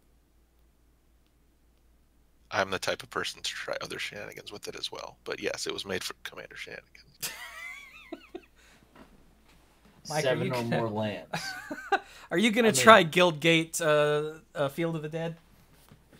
Ooh. I mean, it gets you a free creature for playing a land, and does not require any sacrifice or anything. It's just, hey, look, you got a land, you have 7 with different names, which I realize is not easy, but even in Commander, you got to have some basics, right? Or most of the time. This seems really cool to me. I like it. Yeah, Chad is pointing out this is really funny with Scape Shift. Yeah, that'll work. Ha! I like it. Well, Wolfie, that doesn't work. unless you have more lands with more different names. Yeah. Like, he said Scape Shift, get 4 Field of the Dead and 3 other land. Boom, 28 zombies. Ah! But No. No, you gotta have. But if you do manage to scape shift for 6 other lands in Field of the Dead, you do get 7 zombies, right? Yeah, if they have different names. Yeah, it's like a Valakut trigger. Yeah. Yeah, basically, you're doing a Valakut trick. So yeah, with that's pretty zombies. Cool. All right, so there was a land shown today, you guys. Oh, Okay. let me say one other thing, if that's all right. Just thinking about Fields of Zombies. Sam, Mike, and I played a quick commander game at the hotel the night before the tournament. Right? Sam won. You know how she won? She attacked. What's the red legendary dinosaur? Whenever he attacks, you flip over the top card of everybody's deck, and you can play those cards. Is it even the legendary one? Yeah, it is a legendary one. It better be, dear Lord. Yeah, So, you're right. so she attacks, and from me, she gets an Army of the Damned. Gets 13 zombie tokens. I had just played a Grave Pact. I'm like, well, great. She's got 13 zombies. You know what she gets off of Mike the next time she attacks? Not at the same time, but the next time. While she's attacking with those 13 zombies, Instigator Gang. It costs some Yeah. She was attacking me for 36. I was at 36. I'm like, I can do a couple blocks. And my 8-year-old daughter beat both of us. And there was no letting her win. No ganging up on Mike or me or whatever. So anyway, just wanted to throw that out real quick. And I remembered that with like the 7 zombies. I'm like, 7? That's less than 13. Why does that sound familiar? Oh, yeah. Okay, so please, continue. I don't know if that's the best thing ever, but it's pretty close. It was pretty awesome. Okay, so there was a card shown today that I don't even know if you guys have seen it yet. It's the Lotus Field. Have you seen this? I have seen this. Mm-hmm. It's cool. And it's pretty. Last week, we did the Mythic conscription for Weatherlight. Yeah. And we mentioned Lotus Veil. And we said why Lotus Veil was not only not Mythic, but actually bad. You know, and without any sort of weird cheaty things, it's just not good. And it's because you have to sacrifice 2 untapped lands when you play it. Yeah. And that's awful. Yeah. So then today they showed Lotus Field, and I went and puckered. Can I say that on this show? Yeah, You just did. I'm pretty sure you have before. Because This is the Bible. that's exactly what happened. Was my Nether regions did not appreciate it. I went and like clinched. It's a better word. I clinched. That's not in the Bible. Lotus Field is a rare land with hexproof. It enters the battlefield tapped. It taps for 3 mana of any one color, but when it enters the battlefield, sacrifice 2 lands. Not 2 untapped lands, because then it would be bad. Did Lotus Veil enter tapped? It did not. No. Okay. That's why it's specified untapped. But this also has hexproof, so you can protect your investment. Yeah, it makes it immune to, blow that up or whatnot. It's still hard on. It still dies to like Blood Moon. You're like, okay, Remember I got that time Mountain. Chewie said hard on? And my life is complete. I'll say no, never. You're thinking of Brian. Only if this was a date. Oh gosh. Jeez. So yeah, this seems really good. Like, is this really good? I think so. Mm-hmm. It seems fair to me. I'm not like, ooh, but it seems fair to me. Yeah, I agree. And JD Phoenix pointed out something in the chat that I think I saw on the Discord server as well, is that Blood Sun basically gives this no drawbacks. Because Blood Sun doesn't take away mana abilities. I mean, it takes away hexproof. Yeah, darn. But yeah, Ooh. like and What? Remind me what Blood Sun does. So I don't have Gatherer up. It's red enchantment, and non-basic lands lose all abilities except for mana abilities. Okay. So will that allow you to play this without having to sacrifice anything? Yeah, you don't have to sacrifice anything, and it actually enters untapped. Hmm. but it doesn't have hexproof. Ugh. Darn. So yeah, literally unplayable. Good thing that's Cavalier of Flame with this. Blood Sun was in Ixalan or Yes. Rivals of Ixalan. Yeah, or it was in something, Rivals. so Yeah, it's gonna rotate out. thank goodness. But anyway, so yeah, that card's awesome. Yeah, good. A card that I saw, unless you want to mention No, go something for it. that I wanted to talk about was where was it? I'm bad at this game. I had something I was like, oh, that's great. Oh yeah, Atemesis. As I say that, Atemesis, all seeing. Atempsis, all seeing. The art, by the way, is spectacular.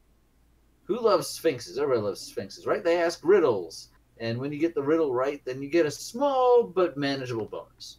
So for 3 and 3 blue, heavy blue component, you get a 4/5 flyer. It's rare, not mythic.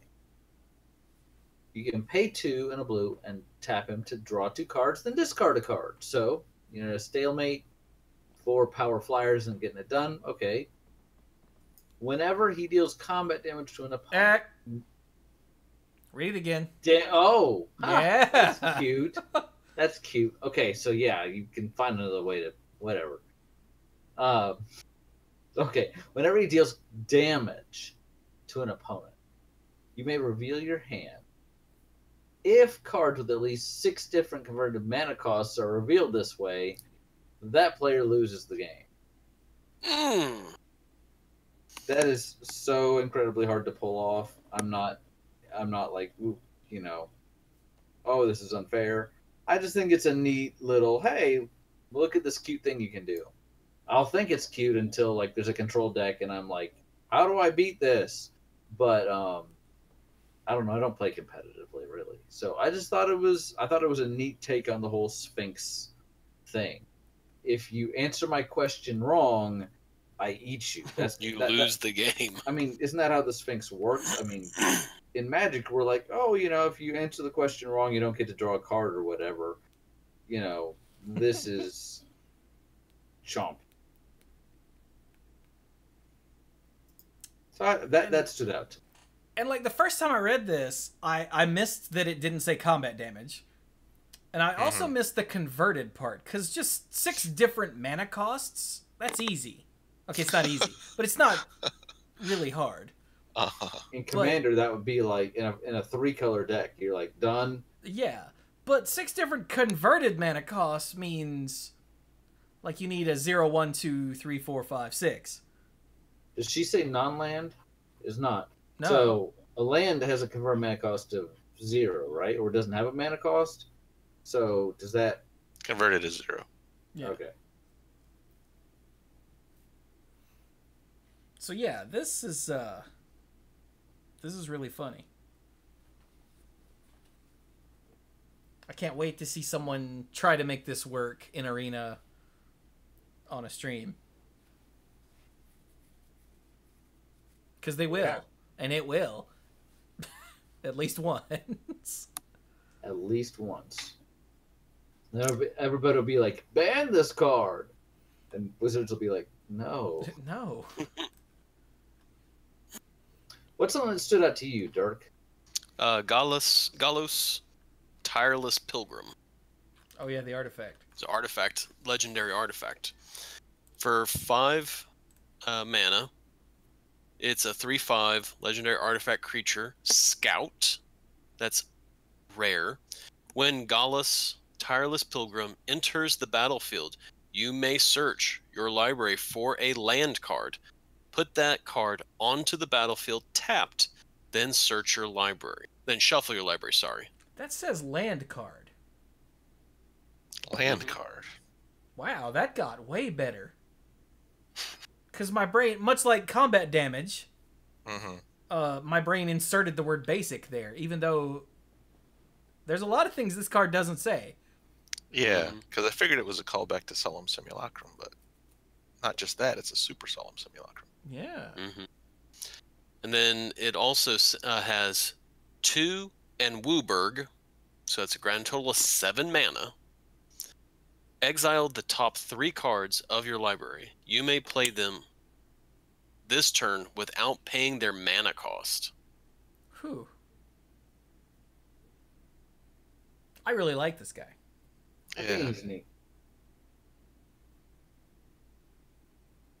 So the fact that he costs 1 more than a Solemn and he's a 3/5 as opposed to a 2/2 does not draw you a card when he dies. How do we feel about it? Like, obviously it's neat, but well, he has the other ability in its place. Yeah, but I mean, drawing plenty 3 cards is pretty good. Assuming that maybe you don't have Wooburg right away, or Wooburg +2. I'm saying maybe one of you guys won't have Wooburg right away. Yes, I'm trying to say, like, how do we feel about it? You know, I still feel like it's pretty good. I really like this one. Yeah, I mean, comparing this to Solemn Simulacrum is not fair in the slightest. Yeah. Because that was they a 4 They of... do very different things. Yeah, that was a 4 of in every deck all the time, forever and ever amen, in its heyday. Whereas this is clearly like essentially a commander card. Yeah. Oh, yeah. Yeah. I do like the fact that it can be any lane. Even Field of the Dead. Especially Field of the Dead. That actually, yeah. Okay. You get a Temple and Scry. That's awesome. Oh my god. That's amazing. So because of his second ability, he would be a Wooburg commander, correct?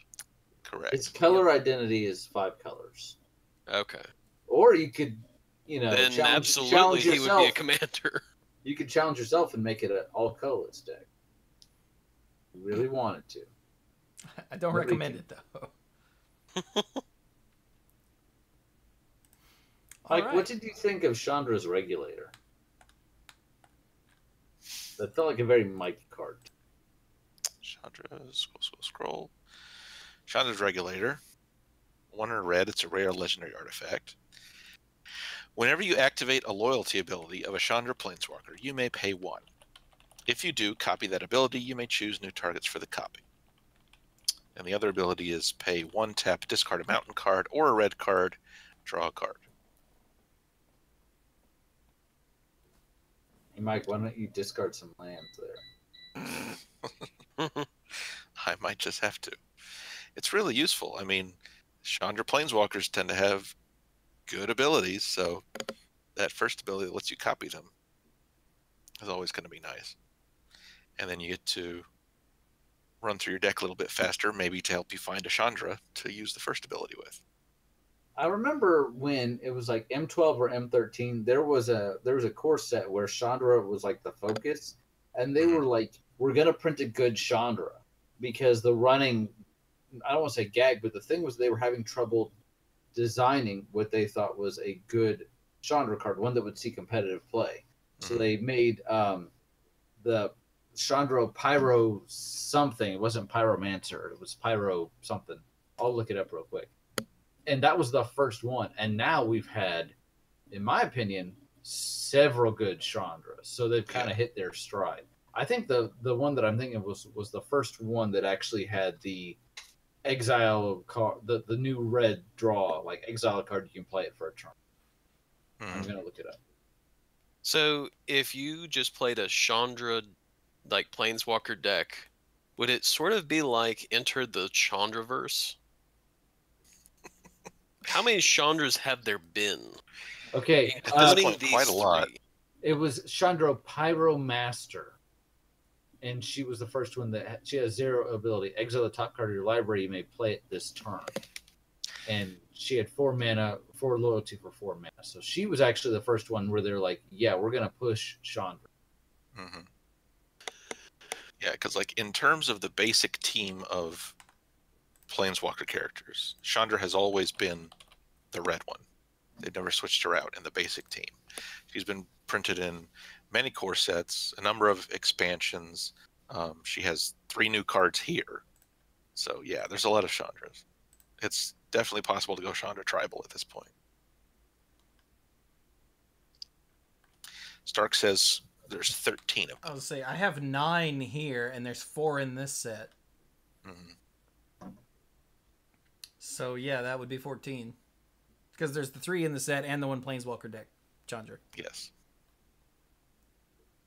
So, yeah. Oh wait, no. This shows both sides. Yeah. Okay. I would say, wait, Chandra Fire of Kaladesh flips into a different one, but I think she's on here. Roaring Flame, yeah, she's on here. I was surprised to see Dragon Mage reprinted, and I was very surprised to see the rarity it's at. I mean, maybe this is okay at uncommon now, but Dragon Mage for 7 mana, yeah. Mm-hmm. Yeah, I guess just I'm an old guy, so I remember it being printed in Onslaught and being like, "That's cool. It's a dragon and it's a mage." I mean, what else do you want? Dragon Mage for 5 and 2 red. It's a 5/5 flying dragon wizard. It's uncommon now. Whenever it deals combat damage to a player, each player discards their hand, then draws 7 cards. The new flavor text is awesome. Yes, it's huge, it's strong, and breathes fire, but we're smart. Tedith the Wise. Last words.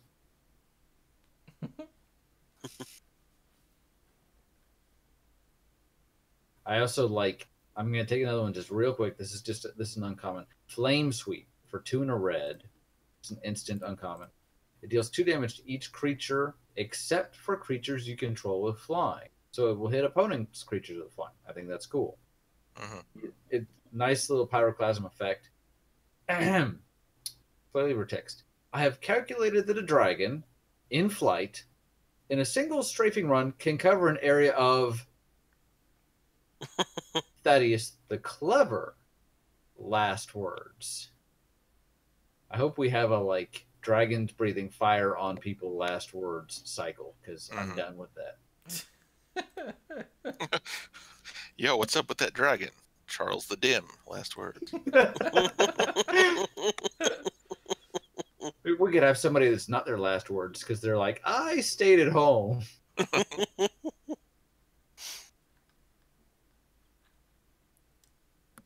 We got to mention Scheming Symmetry.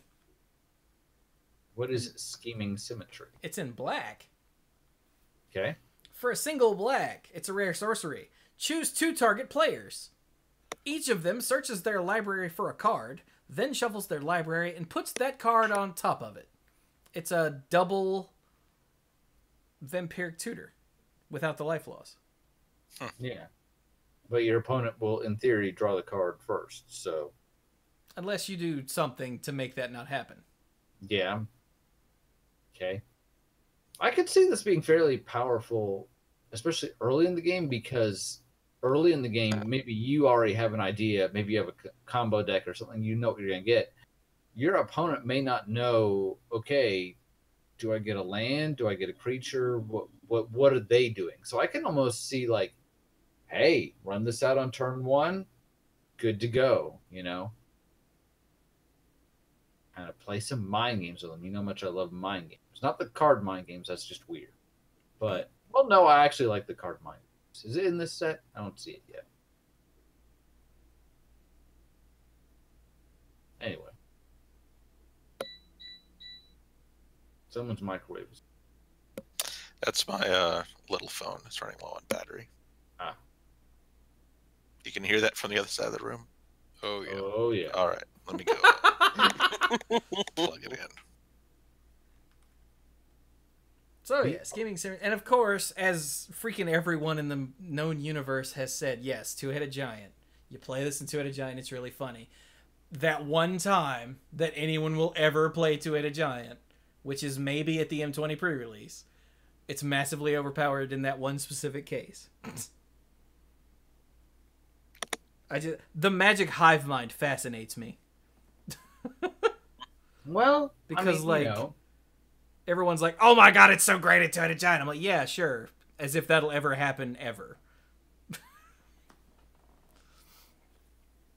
I think it was said like 4 separate times about this card in the Discord server. Like, it just, I'm like, all right.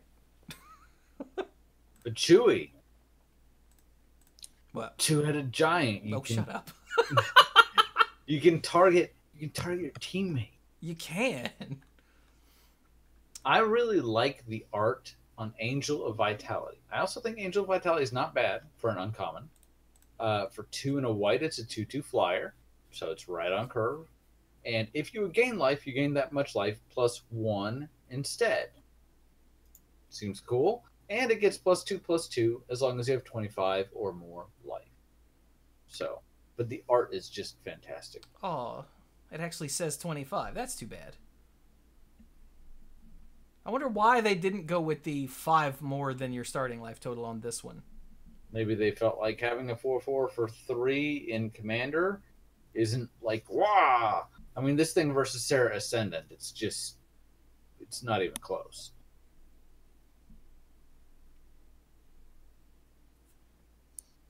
I guess. Okay, You'd have to ask him, but that's my guess.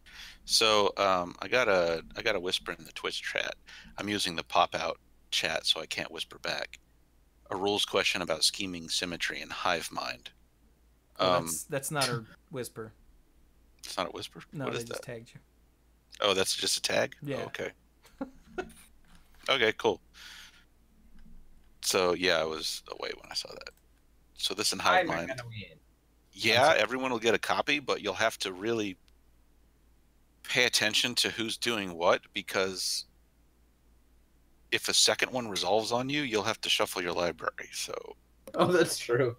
But then you just go get that same card.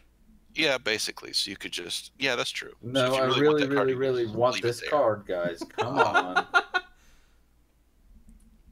Seriously, you guys. God.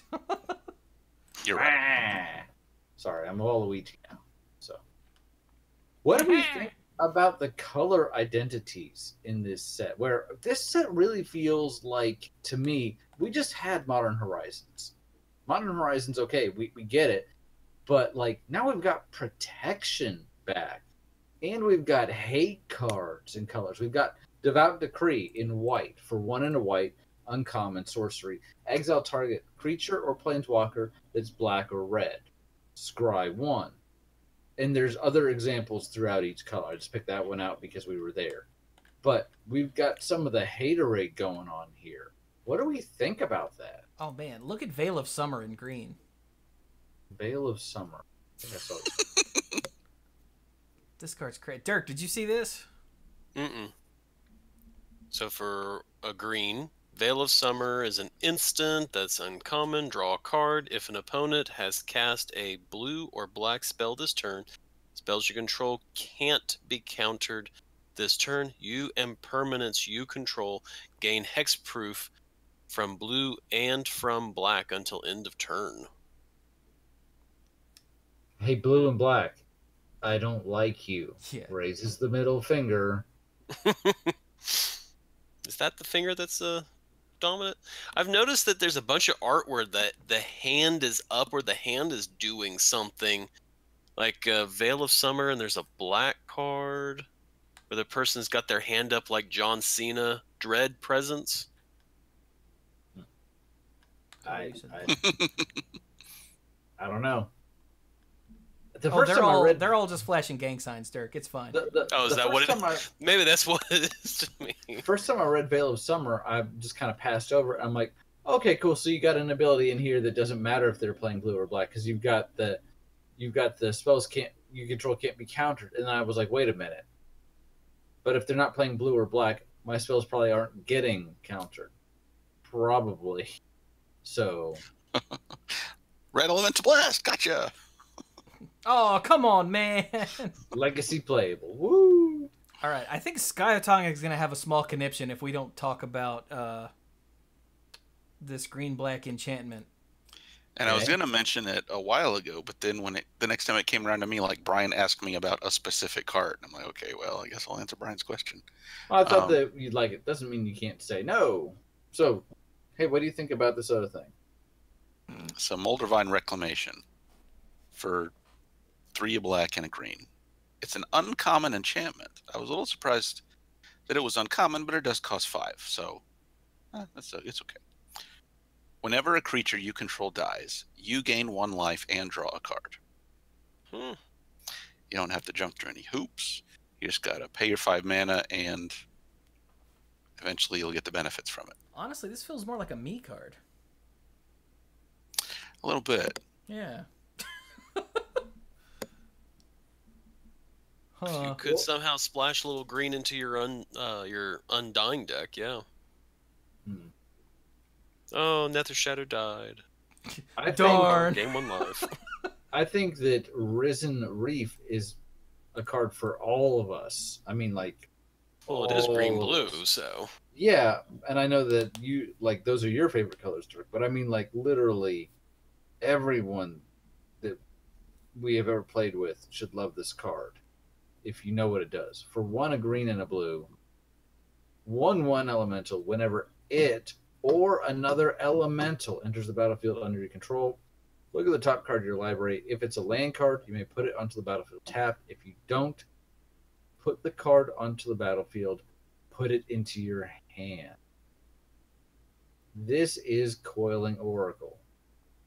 But yet, it makes all of your elementals, including your elemental tokens, Coiling Oracles. No, not washed ashore. It walked ashore. He's not wrong. Yeah, but this card is pretty funny because it's that Coiling Oracle ability passed out to your other elementals. Like here. Right. Hey, you remember Coiling Oracle? Wasn't that card sick? You guys can all do that. It's fine. Go ahead. And Nissa's like, woohoo! Like... Oh gosh, what's that? There's a red creature in Ixalan. For red and 1, it's a 1/1, and when it attacks, you can pay a red and X or something like that, and get X 1/1 elemental tokens tapped and attacking. And then if you have the city's blessing, you don't have to sacrifice them at end of turn. Oh yeah. That's a great way to generate a ton of triggers at once. Good lord.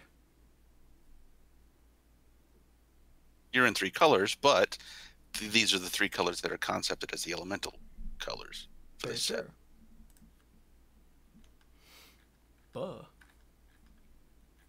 One that I saw really was the Voracious Hydra. I was moving my mouse to that before you even said it.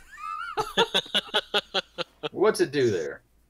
So its cost is X and 2 green for a 0/1 Hydra that is rare. It has Trample. Voracious Hydra enters the battlefield with X +1/+1 counters on it. Go figure with an X in its mana cost. When Voracious Hydra enters the battlefield, choose 1. So you can either double the number of +1/+1 counters on Voracious Hydra, or Voracious Hydra fights target creature you don't control. Do you have something I want to blow up that I need to take care of right now? Great. Well, with only 1 toughness, it's probably not gonna. Well, they're +1/+1 counters. Yeah. It's that's right. It's still gonna get Yeah. It is. It does throw 1 off a bit to see a Hydra to see a 0/1 Hydra instead of a 0/0 Hydra. Yeah. But I think that's so it can have an edge in fights. Yeah. Okay. And then if they don't have anything you want to take care of, then you're like, sweet, X was 4, now it's 8. And I don't think that's unreasonable. That's 6 mana. Sure. I like it. Trample, yeah. Yeah, the built-in trample really makes it kind of like, huh! Yeah, that makes it go. There was something. Hang on. Oh. This thing. I can't forget about this thing. This is dumb. This is stupid.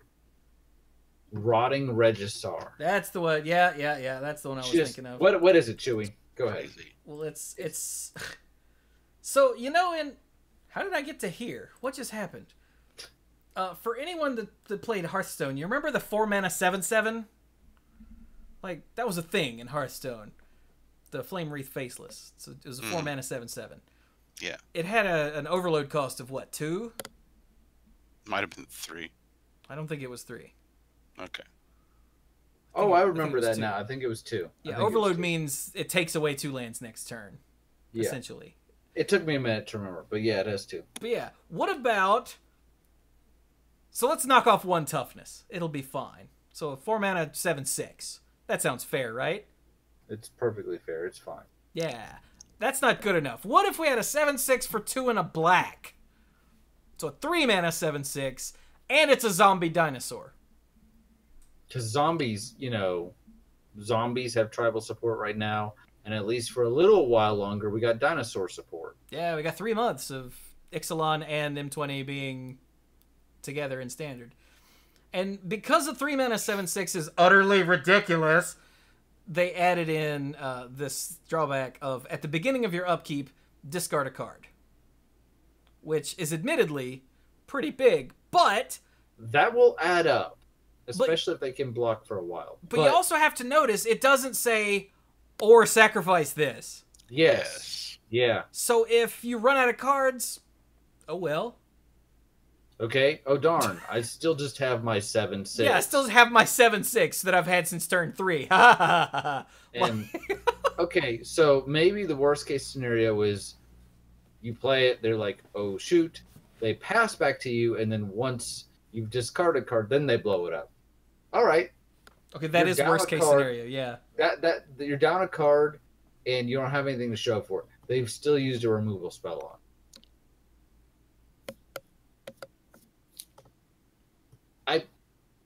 And they use their removal spell on your 3-mana creature rather than a big thing you're going to play later. Yeah. Yeah. I mean, so even if it does just get blowed up, that's not so bad. I feel like, yes, I do think discarding a card every turn, that's going to add up a lot. Oh, okay, now, Justin did just point out that pacifism is in this set. That is the ideal answer to the Rotting Rage's song. That is real danger. That is 100%. Yeah, wait, that is 100%. Yeah, here we go. So that's a problem. Yeah. But outside of that, this card is nuts. Just the stats for cost. And I mean, in the right deck, that's not even a downside. Right? Right. Aren't there things in Standard right now that are Hellbent? Or Hellbent-ish? I don't know. Yeah, the new stuff. That doesn't help. Dirk. The set that just came out. Modern Horizons doesn't count. Those are modern only cards. Oh. Yeah. Oh. It seems like there was something in something that's in Standard right now that cares about, like, some cards that care about not having that many cards in hand. But I swear I don't remember these things. That's a feeling I have. Feel free to tell me I'm wrong. Well, since we talked about that dinosaur, we should probably talk about this other one. The red one? Yeah. The red one's pretty cool. This is the Marauding Raptor. For 1 and a red, it's a 2/3, which, okay, that's an interesting ratio.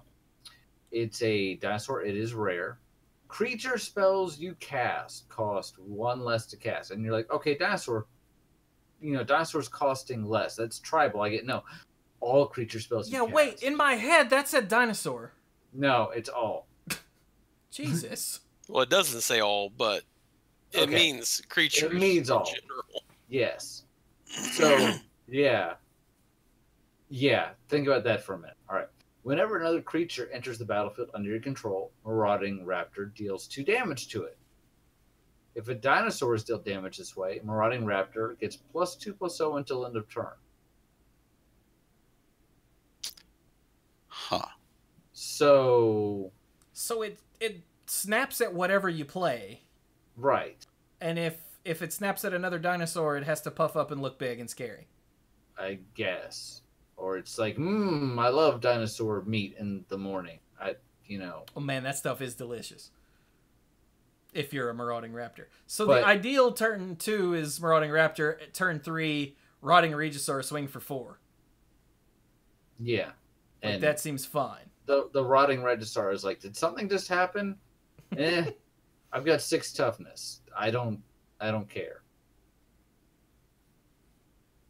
And the funny thing is that doesn't even take advantage of the cost reduction on the Regisaur. Maybe you didn't draw a third land. Who cares? But also, this triggers every enrage trigger on dinosaurs from Ixalan. Just all of them. That is true, yeah. Hey, Oh nice. god, marauding raptor into Polyraptor? Hey, Dirk, I heard Polyraptor's pretty good. Does that hang the game? Oh, does that... Wait. So you get a new dinosaur. This doesn't say non-token. You don't have a choice. Yeah. Yeah, Yeah, does. that hangs the game. Marauding Raptor into Oh, Polyraptor. good job, guys. That's not a good idea. Yeah. Yeah, that's why I choked. And it's not even... you can't ever choose to stop. The only way... I mean, maybe... So I hope you have something else going on. What is it? Warstorm Surge. There you go. Yeah, if you've got something that cares about creatures entering the battlefield to kill your opponent, then that's a win, right? Yes. Nice. Or if you've got some instant speed stack outlet, then with the trigger from the Raptor on the stack, once you've made like 12, copies, just with the ability on the stack for the 13th, just go ahead and sack the creature. The damage is never dealt, so you don't get another copy. But wow, shenanigans. But I mean, come on, like that Polyraptor would still cost a lot. The fact that this reduces all of your creature costs. Now, this isn't legendary. You can play more than one copy, but then you're dealing 4. I don't recommend it. Yeah.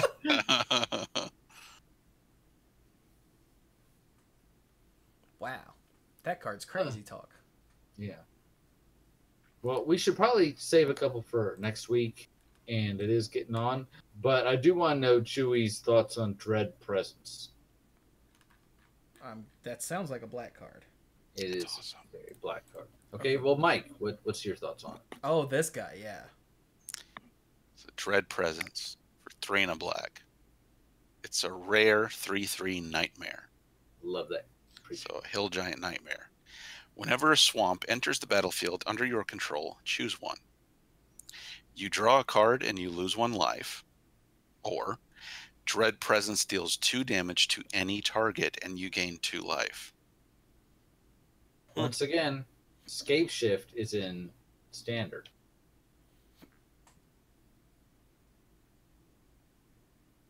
Yeah. It also doesn't say Basic Swamp. Right. Yeah, I also like the way he's just standing in the swamp like Slender Man, but throwing up a I gang was sign. just thinking that, it's like, guys, it's like Slender Man. He's like, sup, yeah? Did you play my game? I'm cool. And we're like, you know what? You kind of are, Dread Presence. You kind of are. Anything else anybody really saw that we need to cover this time, or should we call it here for... You remember the goblin that was missing from Modern Horizons? Talking about Ember Hauler or Goblin Ringleader? Well, Goblin Ringleader, yeah. Yeah. But, hey, there's a reason it wasn't in Modern Horizons. Because it's in M20. What? So, yeah, that's pretty big. So, 3 in a red for a 2/2 uncommon goblin with haste. And when it enters the battlefield, reveal the top 4 cards of your library. Put all goblins revealed this way in your hand and the rest on the bottom of your library in any order. So, yeah. I really hope modern goblins is a thing. Although that seems too fair, so it probably won't be, but that makes me sad. I know people have been playing it on the fringes for years and years, but it's never really broken through.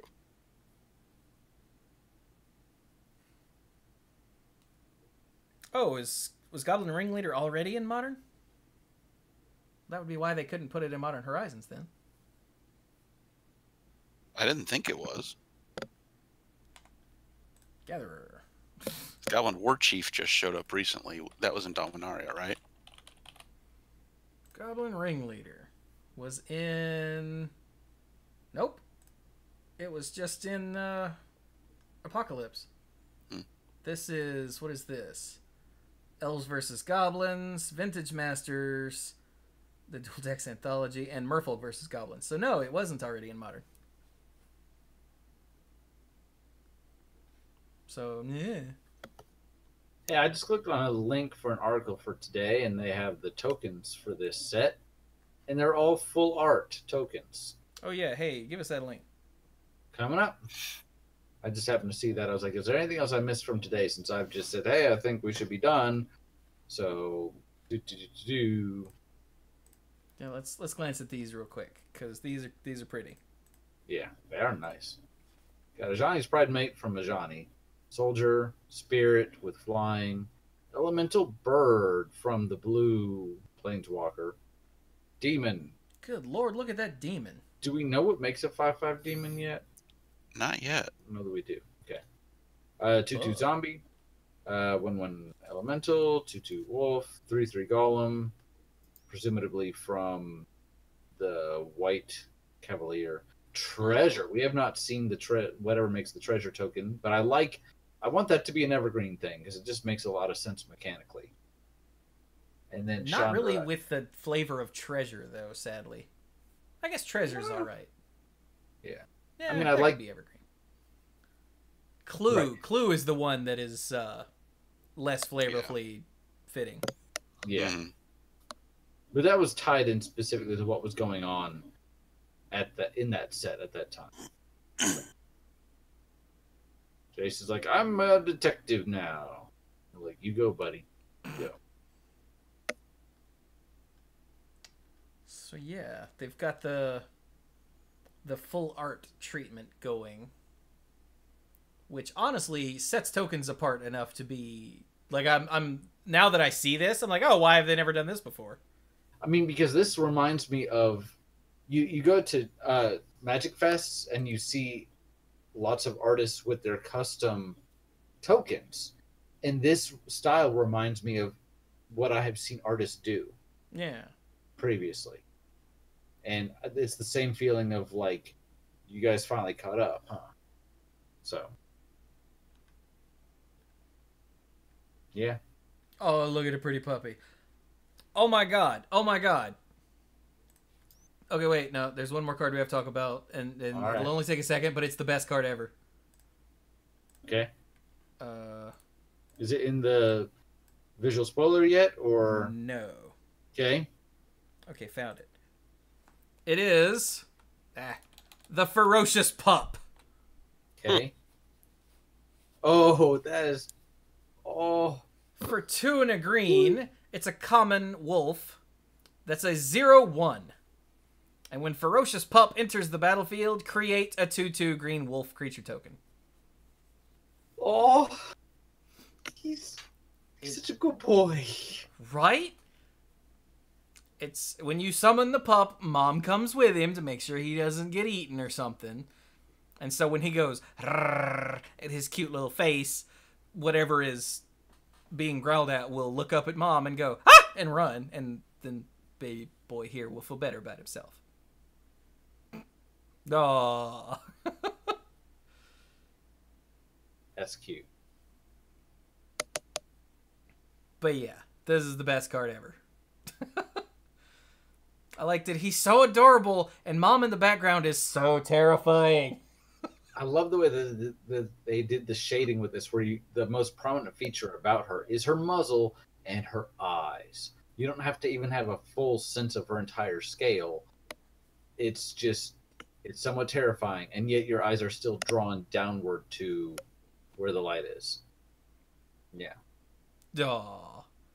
Yeah. Hang on, I got one more. Aww. Okay. Like, this is so cool that I sent this to a bunch of friends who don't play Magic. I'm like, oh my god, look at this card. Yeah. All right. Should we stop with M20 then? Yeah, let's Yeah, let's. for let's now. give By it the a- time we record next week, we'll have the, if not the full set, close to it. pretty darn close. If not. Because previews stop on Monday or Tuesday for some reason. It felt like we were getting a whole lot really quickly. So Yeah. Like if we go to the where to get preview cards, June 24th is Monday. Which is awkward. maybe because of the holiday on the 4th, they Maybe. But no, wait, that I doesn't don't make any know. sense because that's the next week. I saw Rosewater say that apparently they're revealing the whole set at his panel at San Diego Comic-Con. Oh. when But is I don't that? know. I don't know when that is. Wait, it says it starts Thursday and ends on Sunday. Well, that can't be right. No, wait. Stark said no. What did it say? They're revealing the fall set. Oh, okay. I was gonna say we should be coming Going up back to on. Ravnik, everybody. We should be coming up on announcement. Mike, you day, shut your right? face hole. I swear to God. I will drive to your apartment and punch you right now. No, but we should be coming up on announcement day because it's June. So it was around this time last year that we found out, hey, we're gonna be going potentially to a different set, a different plane, every 3 months. So for the next year, We're back on Ravnica. Ravnica. And I mean, yeah, okay, I liked War of the Spark. I get it, it's cool, but maybe somewhere else now. Yeah, I did like War of the Spark because it wasn't a Ravnica set. Mm-hmm. Like, that was awesome. If we could stay away from Ravnica sets for, like, Christ, I don't know, another 10 years, I think I'd be fine with that.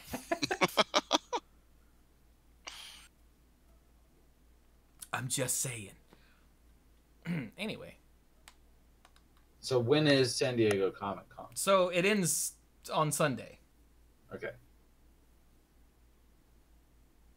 Wait. No, that must have been July. I'm an idiot. It's only June. Yeah. Yes.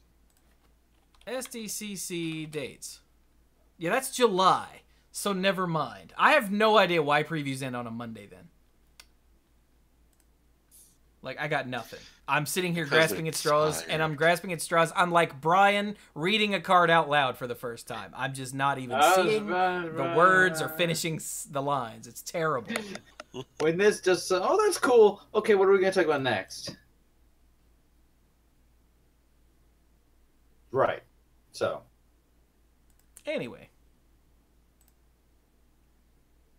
But yeah, we should have the full set next week. I think, probably. So, how about we wrap it up then, dorks? sounds good.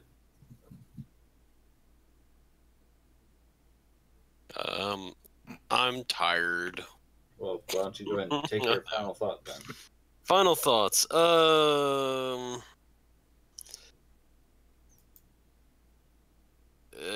It's summertime is kind of hard for me to come up with a final thought because at this point there's nothing really interesting going on except for what's happening with myself and the kiddos.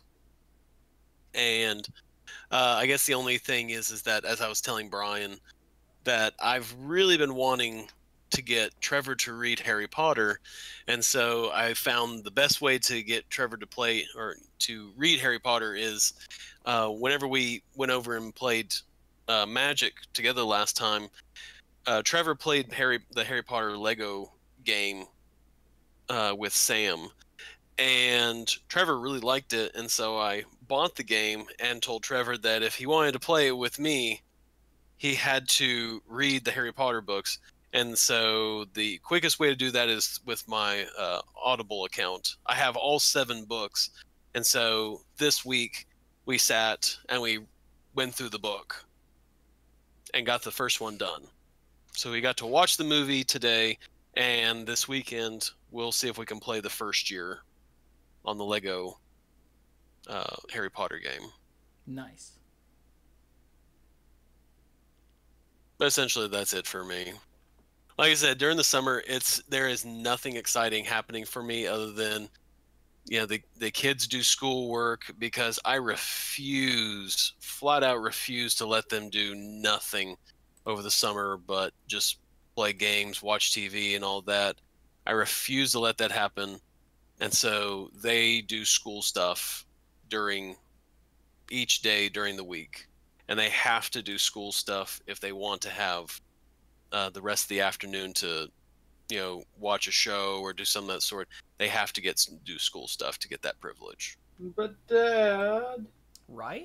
Look, they have complained about it, and my response has been, if you don't do it, you don't get to do what you want to do. So, I'm trying not to be that parent that just lets them do nothing, and then what ends up happening is they go back to school, and then the poor teacher has to be like, all right, so you guys remember how to do this, right? And they go, no. Yeah. So it makes a essentially, you huge spend the difference. first 2 months trying to get them to remember all the stuff that they lost over the summer.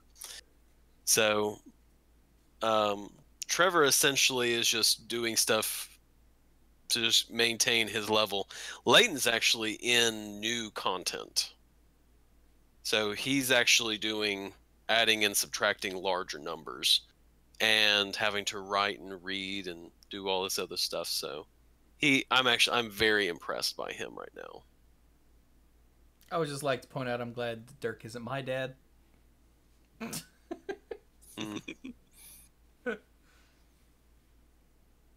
So, but that Hey, is Dirk, my final thought. Before you go ahead. disappear, while you're on that subject, just real quick, what do you think of the idea of the whole year-round school thing? With I actually think that would be a great idea. Okay, because when I was younger, I thought that was really dumb. And then, I would have agreed with you. Well, yeah, But because then you lose summer break. Duh, that sucks. But then, as I've gotten older and realized how things work, it seems like having. So I think for How would summer that work? break, for what happens is for year-round schools, the breaks are, because when I was in Australia and Costa Rica, the way they do year-round schools there, and I don't know all of it with year-round schools here, but there, when they do breaks, like when they do spring break's a whole week. For a lot of them, it's like a week and a half. Summer break, I think, is 4 weeks, or it's a month. But the breaks are longer, and there's 4 breaks, and there's something like 2 weeks each. So Is how they work. Wolfie said that Liliana, his daughter, is in year-round school, and she gets 9 on and 3 off. Yeah. God, that sounds awesome. Oh, absolutely. Man, I wish I could work like that. Mm-hmm. And then if you have holidays and stuff like that, like Memorial Day or something like that, I think that it's built into the calendar somehow that you still get that time off. Like it adds up and everything. So 9 weeks of school, and then 3 weeks off. Mm-hmm. How many? And I guess there's another bonus 2 weeks during the summer or something, or 1 bonus week during summer, and then 1 bonus week during the winter. Because you do have the 5-week Or 2 months occasionally. 12 times 4 is 48. Okay, so there's 4 left over. Yeah. That actually sounds awesome for like everybody involved. Because yeah. parents can do things at times other than the summer. Like go on a trip or something. I would love to do it, because as a teacher, that would mean I get, a couple weeks. I get more than just a couple weeks off, and then summer would be not me being just sort of left around doing nothing. I mean, that would be a great time to say, okay, so you guys get the day off. All right, 2 days during that break, let's do a teacher workshop or professional development or something like that. Oh, wait. 6000J is in Australia, if I remember correctly. Yeah. That's right? And he says they have 4 terms of 10 weeks with 2 weeks between them and then 6 over the summer holiday. So they still get a summer holiday. Yeah, what I but thought he's it saying was. he's never... 6000J is saying they've never thought of that as weird or unusual. Yeah. Well, yeah, if you grew up with it, I'm in sure the it is. U.S. because of the agriculture, because the southern United States and other parts of the U.S. too were largely agricultural societies. There's a very, very long summer break, and either short or no breaks in between the 4 terms during the school year. Yeah, A couple weeks around Christmas, and pretty much no breaks otherwise, except for 1 week in spring, and then the rest is just a great big block of time off during the summer. Yeah. Yeah, and occasionally you'll get like a day or two here or there for whatever federal holiday, but that's it. Uh-huh. Yeah, because I've got 2 months off. So, like, this month I've had off, next month I have off, and then I go back at the beginning of August. And then I get off at the end of May. Because I'm on the community college schedule. I have an uncle who was in education for his entire career. He's retired now, and has done everything, including being a principal. And he is a big believer in the school year, running the entire school year throughout the year. Yeah. He's a big believer in that. I would prefer year round. Thank you. It just sounds awesome. Mm-hmm. But try telling that to a kid. Yeah, the kids look forward to having huge time off, but the problem is kids do kind of like having structure and having all that. So it's one, and particularly one thing. I mean, in terms of political and moral issues and everything, the summertime is the worst for a lot of low income kids because school is when they get food. And the summer means that they don't get food.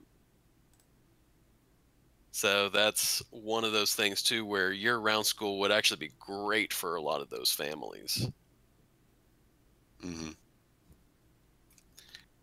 And it's a lot harder for those families to find childcare while the kids aren't in school. Yeah. So they might just be hanging around the house with no one minding them, getting into trouble. Well, that was what I got contacted. I got contacted by my principal about coming in next week and doing some remediation with kids, and I'm gonna try and see if I can get the kids into after school thing next week. But if I can't do the remediation stuff because unfortunately my kids are on break and I'm the sole responsible person for them. And the programs I use to help them study and review and all that will only keep them. Number one, they have to have internet, which if I'm at school, their iPads will not have internet. And the stuff I give them will only keep them busy if it's not internet related for about 30 minutes to an hour. No problem. And they're saying, remediation would be from 9 to 1.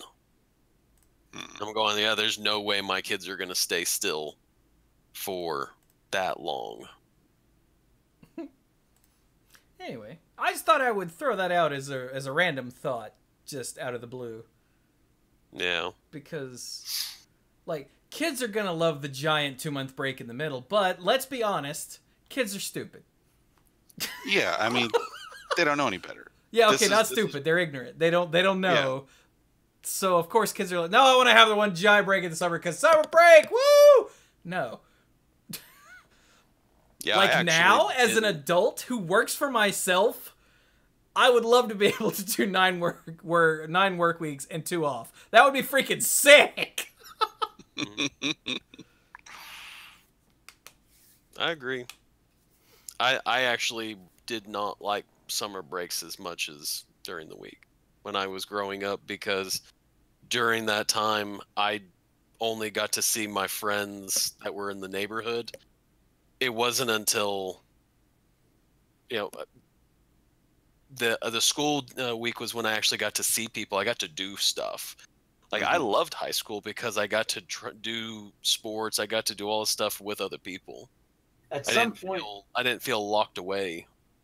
At some point, you realize that even though nobody wants to be at school, you realize that school is where all your friends have to be because everyone has to go. So yeah, it's a community. is what it is. And despite all the people, a lot of, students be like, I hate school, I hate this place, I do. It's a community, and it's not until, again, you are not in school or around it, you realize, oh my gosh, there's nobody to talk to except for my work people and all those people on Facebook. Mm-hmm. So aside from little communities of that sort, school actually was a lot of fun.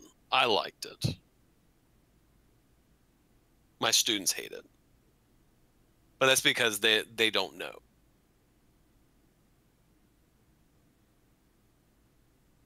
So, but with that, I am gonna head on to bed. All right. Night, Zerk.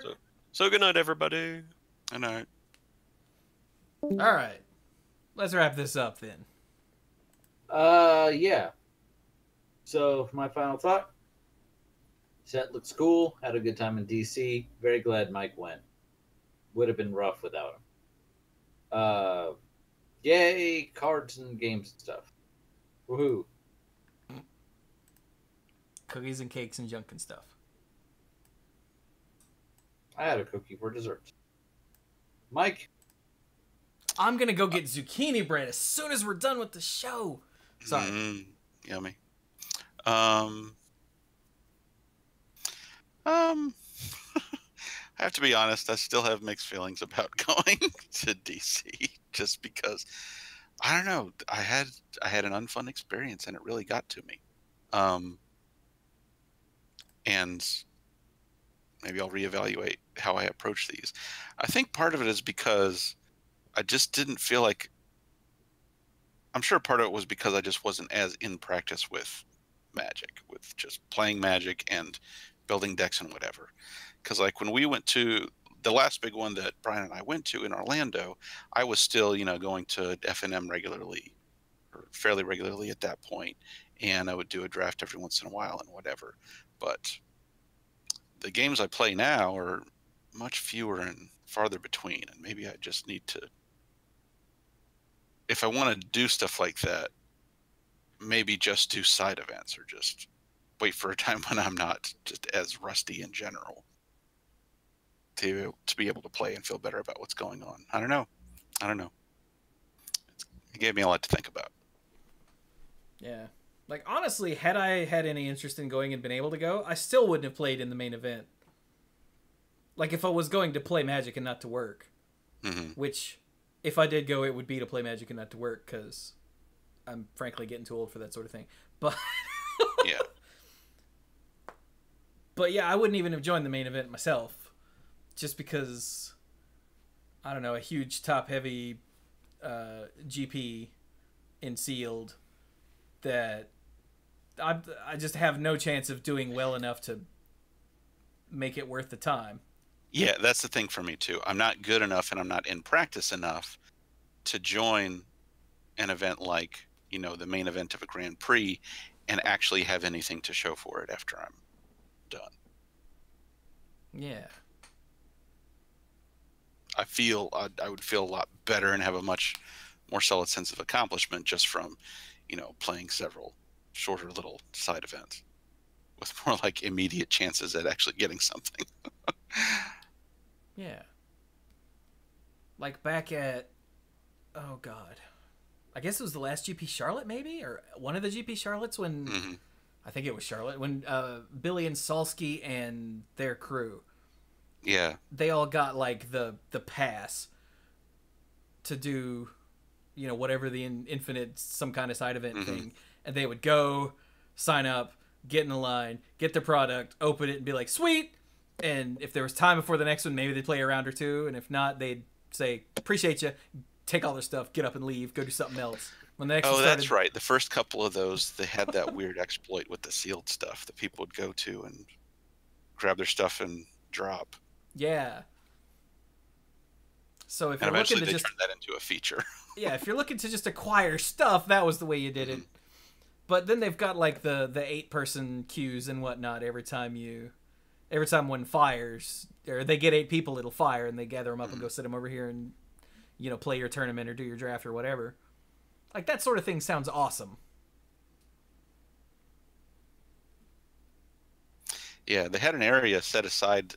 It was called Turbo Town, and it was basically an area set aside for people to play pickup games of certain formats. But there were also prizes involved. If you didn't have an opponent right then, you just would. Mike? Did we lose Mike? Yep, sounds like his router did that thing it does. Right in the middle of a word. That's weird. I know. Usually it at least has the common decency to wait for him to finish a sentence. Or to happen when someone else is talking. Yeah. Alright, well I'll just butt in. So hey, if you want to find more stuff that I'm doing, then you go right here to twitch.tv/themanapool. If you're watching live, you know that because you're here, where I routinely stream all kinds of things. Monday Night Magic and the Manapool podcasts. And here lately it's been Dota Underlords, let's be real. Oh, wait, I think Mike is back. Yeah, I'm back. I don't remember where I broke off, but it was, I don't know. Oh, okay. Were you done in general? Yeah, I'm done in general. Oh, okay, just checking. Like I said, mostly lately it's been Dota Underlords. As soon as the League of Legends auto battler Teamfight Tactics comes to their public server, not the, I forget what it's called. In Blizzard games, it's the PTR, the public test realm, where they, it's like a beta. But if you just make a League account, you can't go into the, it's like PBR, the Pabst Blue Ribbon. I don't remember what they call it. PBE? PB&J? Yeah, you can't go into the PB&J with a brand new account. So once Teamfight Tactics goes to their live server, I will play it and see which one I like better. Dota Underlords or Teamfight Tactics. I really need to play more Hearthstone, because I swear the only Hearthstone I've been playing lately at all is just enough to knock out a daily quest every day and then I'm done. Which is sad, considering how much I used to love Hearthstone. I don't know if I just got bored with it, or if auto chess has just consumed my life. I think it's that one. I don't think anything... In fact, things are better in Hearthstone than they were before, after the nerfs and then the buffs. I just haven't had the urge to play it like for hours at a time on a stream. Not at all. So I don't know. I need to get to that soon. And there's all kinds of other stuff that I want to stream too. So you know, come hang out on the stream. I usually stream every night that isn't Tuesday and Sunday, usually. Unless, like last night, my internet is... I can't say that. My internet is wonky. Yeah. But, hey, over on youtube.com/themanapool, I've got lots of videos going up, including... I'm still wrapping up Smash Brothers World of Light. I'm wrapping up Zelda's second quest, The Legend of Zelda, the original NES, you know, the OG Zelda. That second quest, I've got one stream left, which is gonna be, I don't know, 3 or 4 or 5 videos, something like that. I forgot how long the last stream was. But that's coming to a close. The World of Light in Smash Ultimate is slowly getting there. I put up the video, like I said earlier, of the mystery package from Magnor Creel. If you want to actually see what's in there, check that out. And, of course, lots of Dota Underlords, let's be real. Because I love that game. And so you're going to get YouTube videos of it. Also, by the way, that game is in a public open beta now today on Steam. So if you're listening to the audio version of this, it's been live for like 3 or 4 days. It's on iOS, it's on Android, and it's on Steam, and they're all free. I assume the game will continue to be free. I don't know. So if you think you might like it, you better pick it up and give it a shot as soon as possible. Yeah, hell yeah. But I guess that's it. There's still more YouTube stuff coming. I've still got a Slay the Spire run that I need to put up. I've still got the Human Fall Flat with Steph that I need to put up. And so... But I've got to finish one of these other series because I've got too many long-running things, long-running, to try to interject something else, if you know what I mean. Mm-hmm. So yay, but Legend of Zelda is going to end soon because, like I said, I've only got the last stream, which was going back to find the 2 items that I missed, and then doing level 9. So that's going to be like 4 or 5 videos max, I want to say, if that. Because there's going to be lots of backtracking, so there'll be lots of editing. But anyway, that's on youtube.com/themanapool. If you want to help support what I do with this frankly ridiculous amount of content creation for one person, remember, we've got Monday Night Magic and the Manapool every week. We've got at least one YouTube video every day. And also all of those live streams every week too. Then the best way, the absolute best way, the most direct way to do that is go to patreon.com/themanapool and become a lifeguard, where you can get, let's say you can get Manapool episodes and YouTube videos early. You can get access to the odds and ends, which is the behind-the-scenes nonsense recorded before and after both Monday Night Magic and the Manapool. That's uncensored and unfiltered. And you can get the sponsorship shout-out on both podcasts and on the end screen for all the YouTube videos. So, to that effect, thank you to Kim Ho, Andrew Hunt, Al, Lance Delicious, Team Yohillas Haru, Connor Kennedy, John Morris, Alex Gonzalez, Jeff Spencer, Stuart Slaw, PJ McMullen, Sophia Bertain, Casey, Fayen Says, Danny Leal, Jason Doan, Cody Buckowing, Jake Jansons, Jason Kaus, Gothic Man, Brian DeLucci, Stark Maximum, John Parker, Violet Moon, Aleph Cat, Dan Holm, Bartle, Sarah Jane, and the Beast Father, Aaron Goodwine. Thank you all so very much for your support, and to all the lifeguards at every tier. I love you all very much. And with that, we're going to be done with this episode of the Manapool. Number, what'd I say, 557? Good Lord, that number's massive. Thank you for noticing. Pretty big. Ooh, thank you for noticing.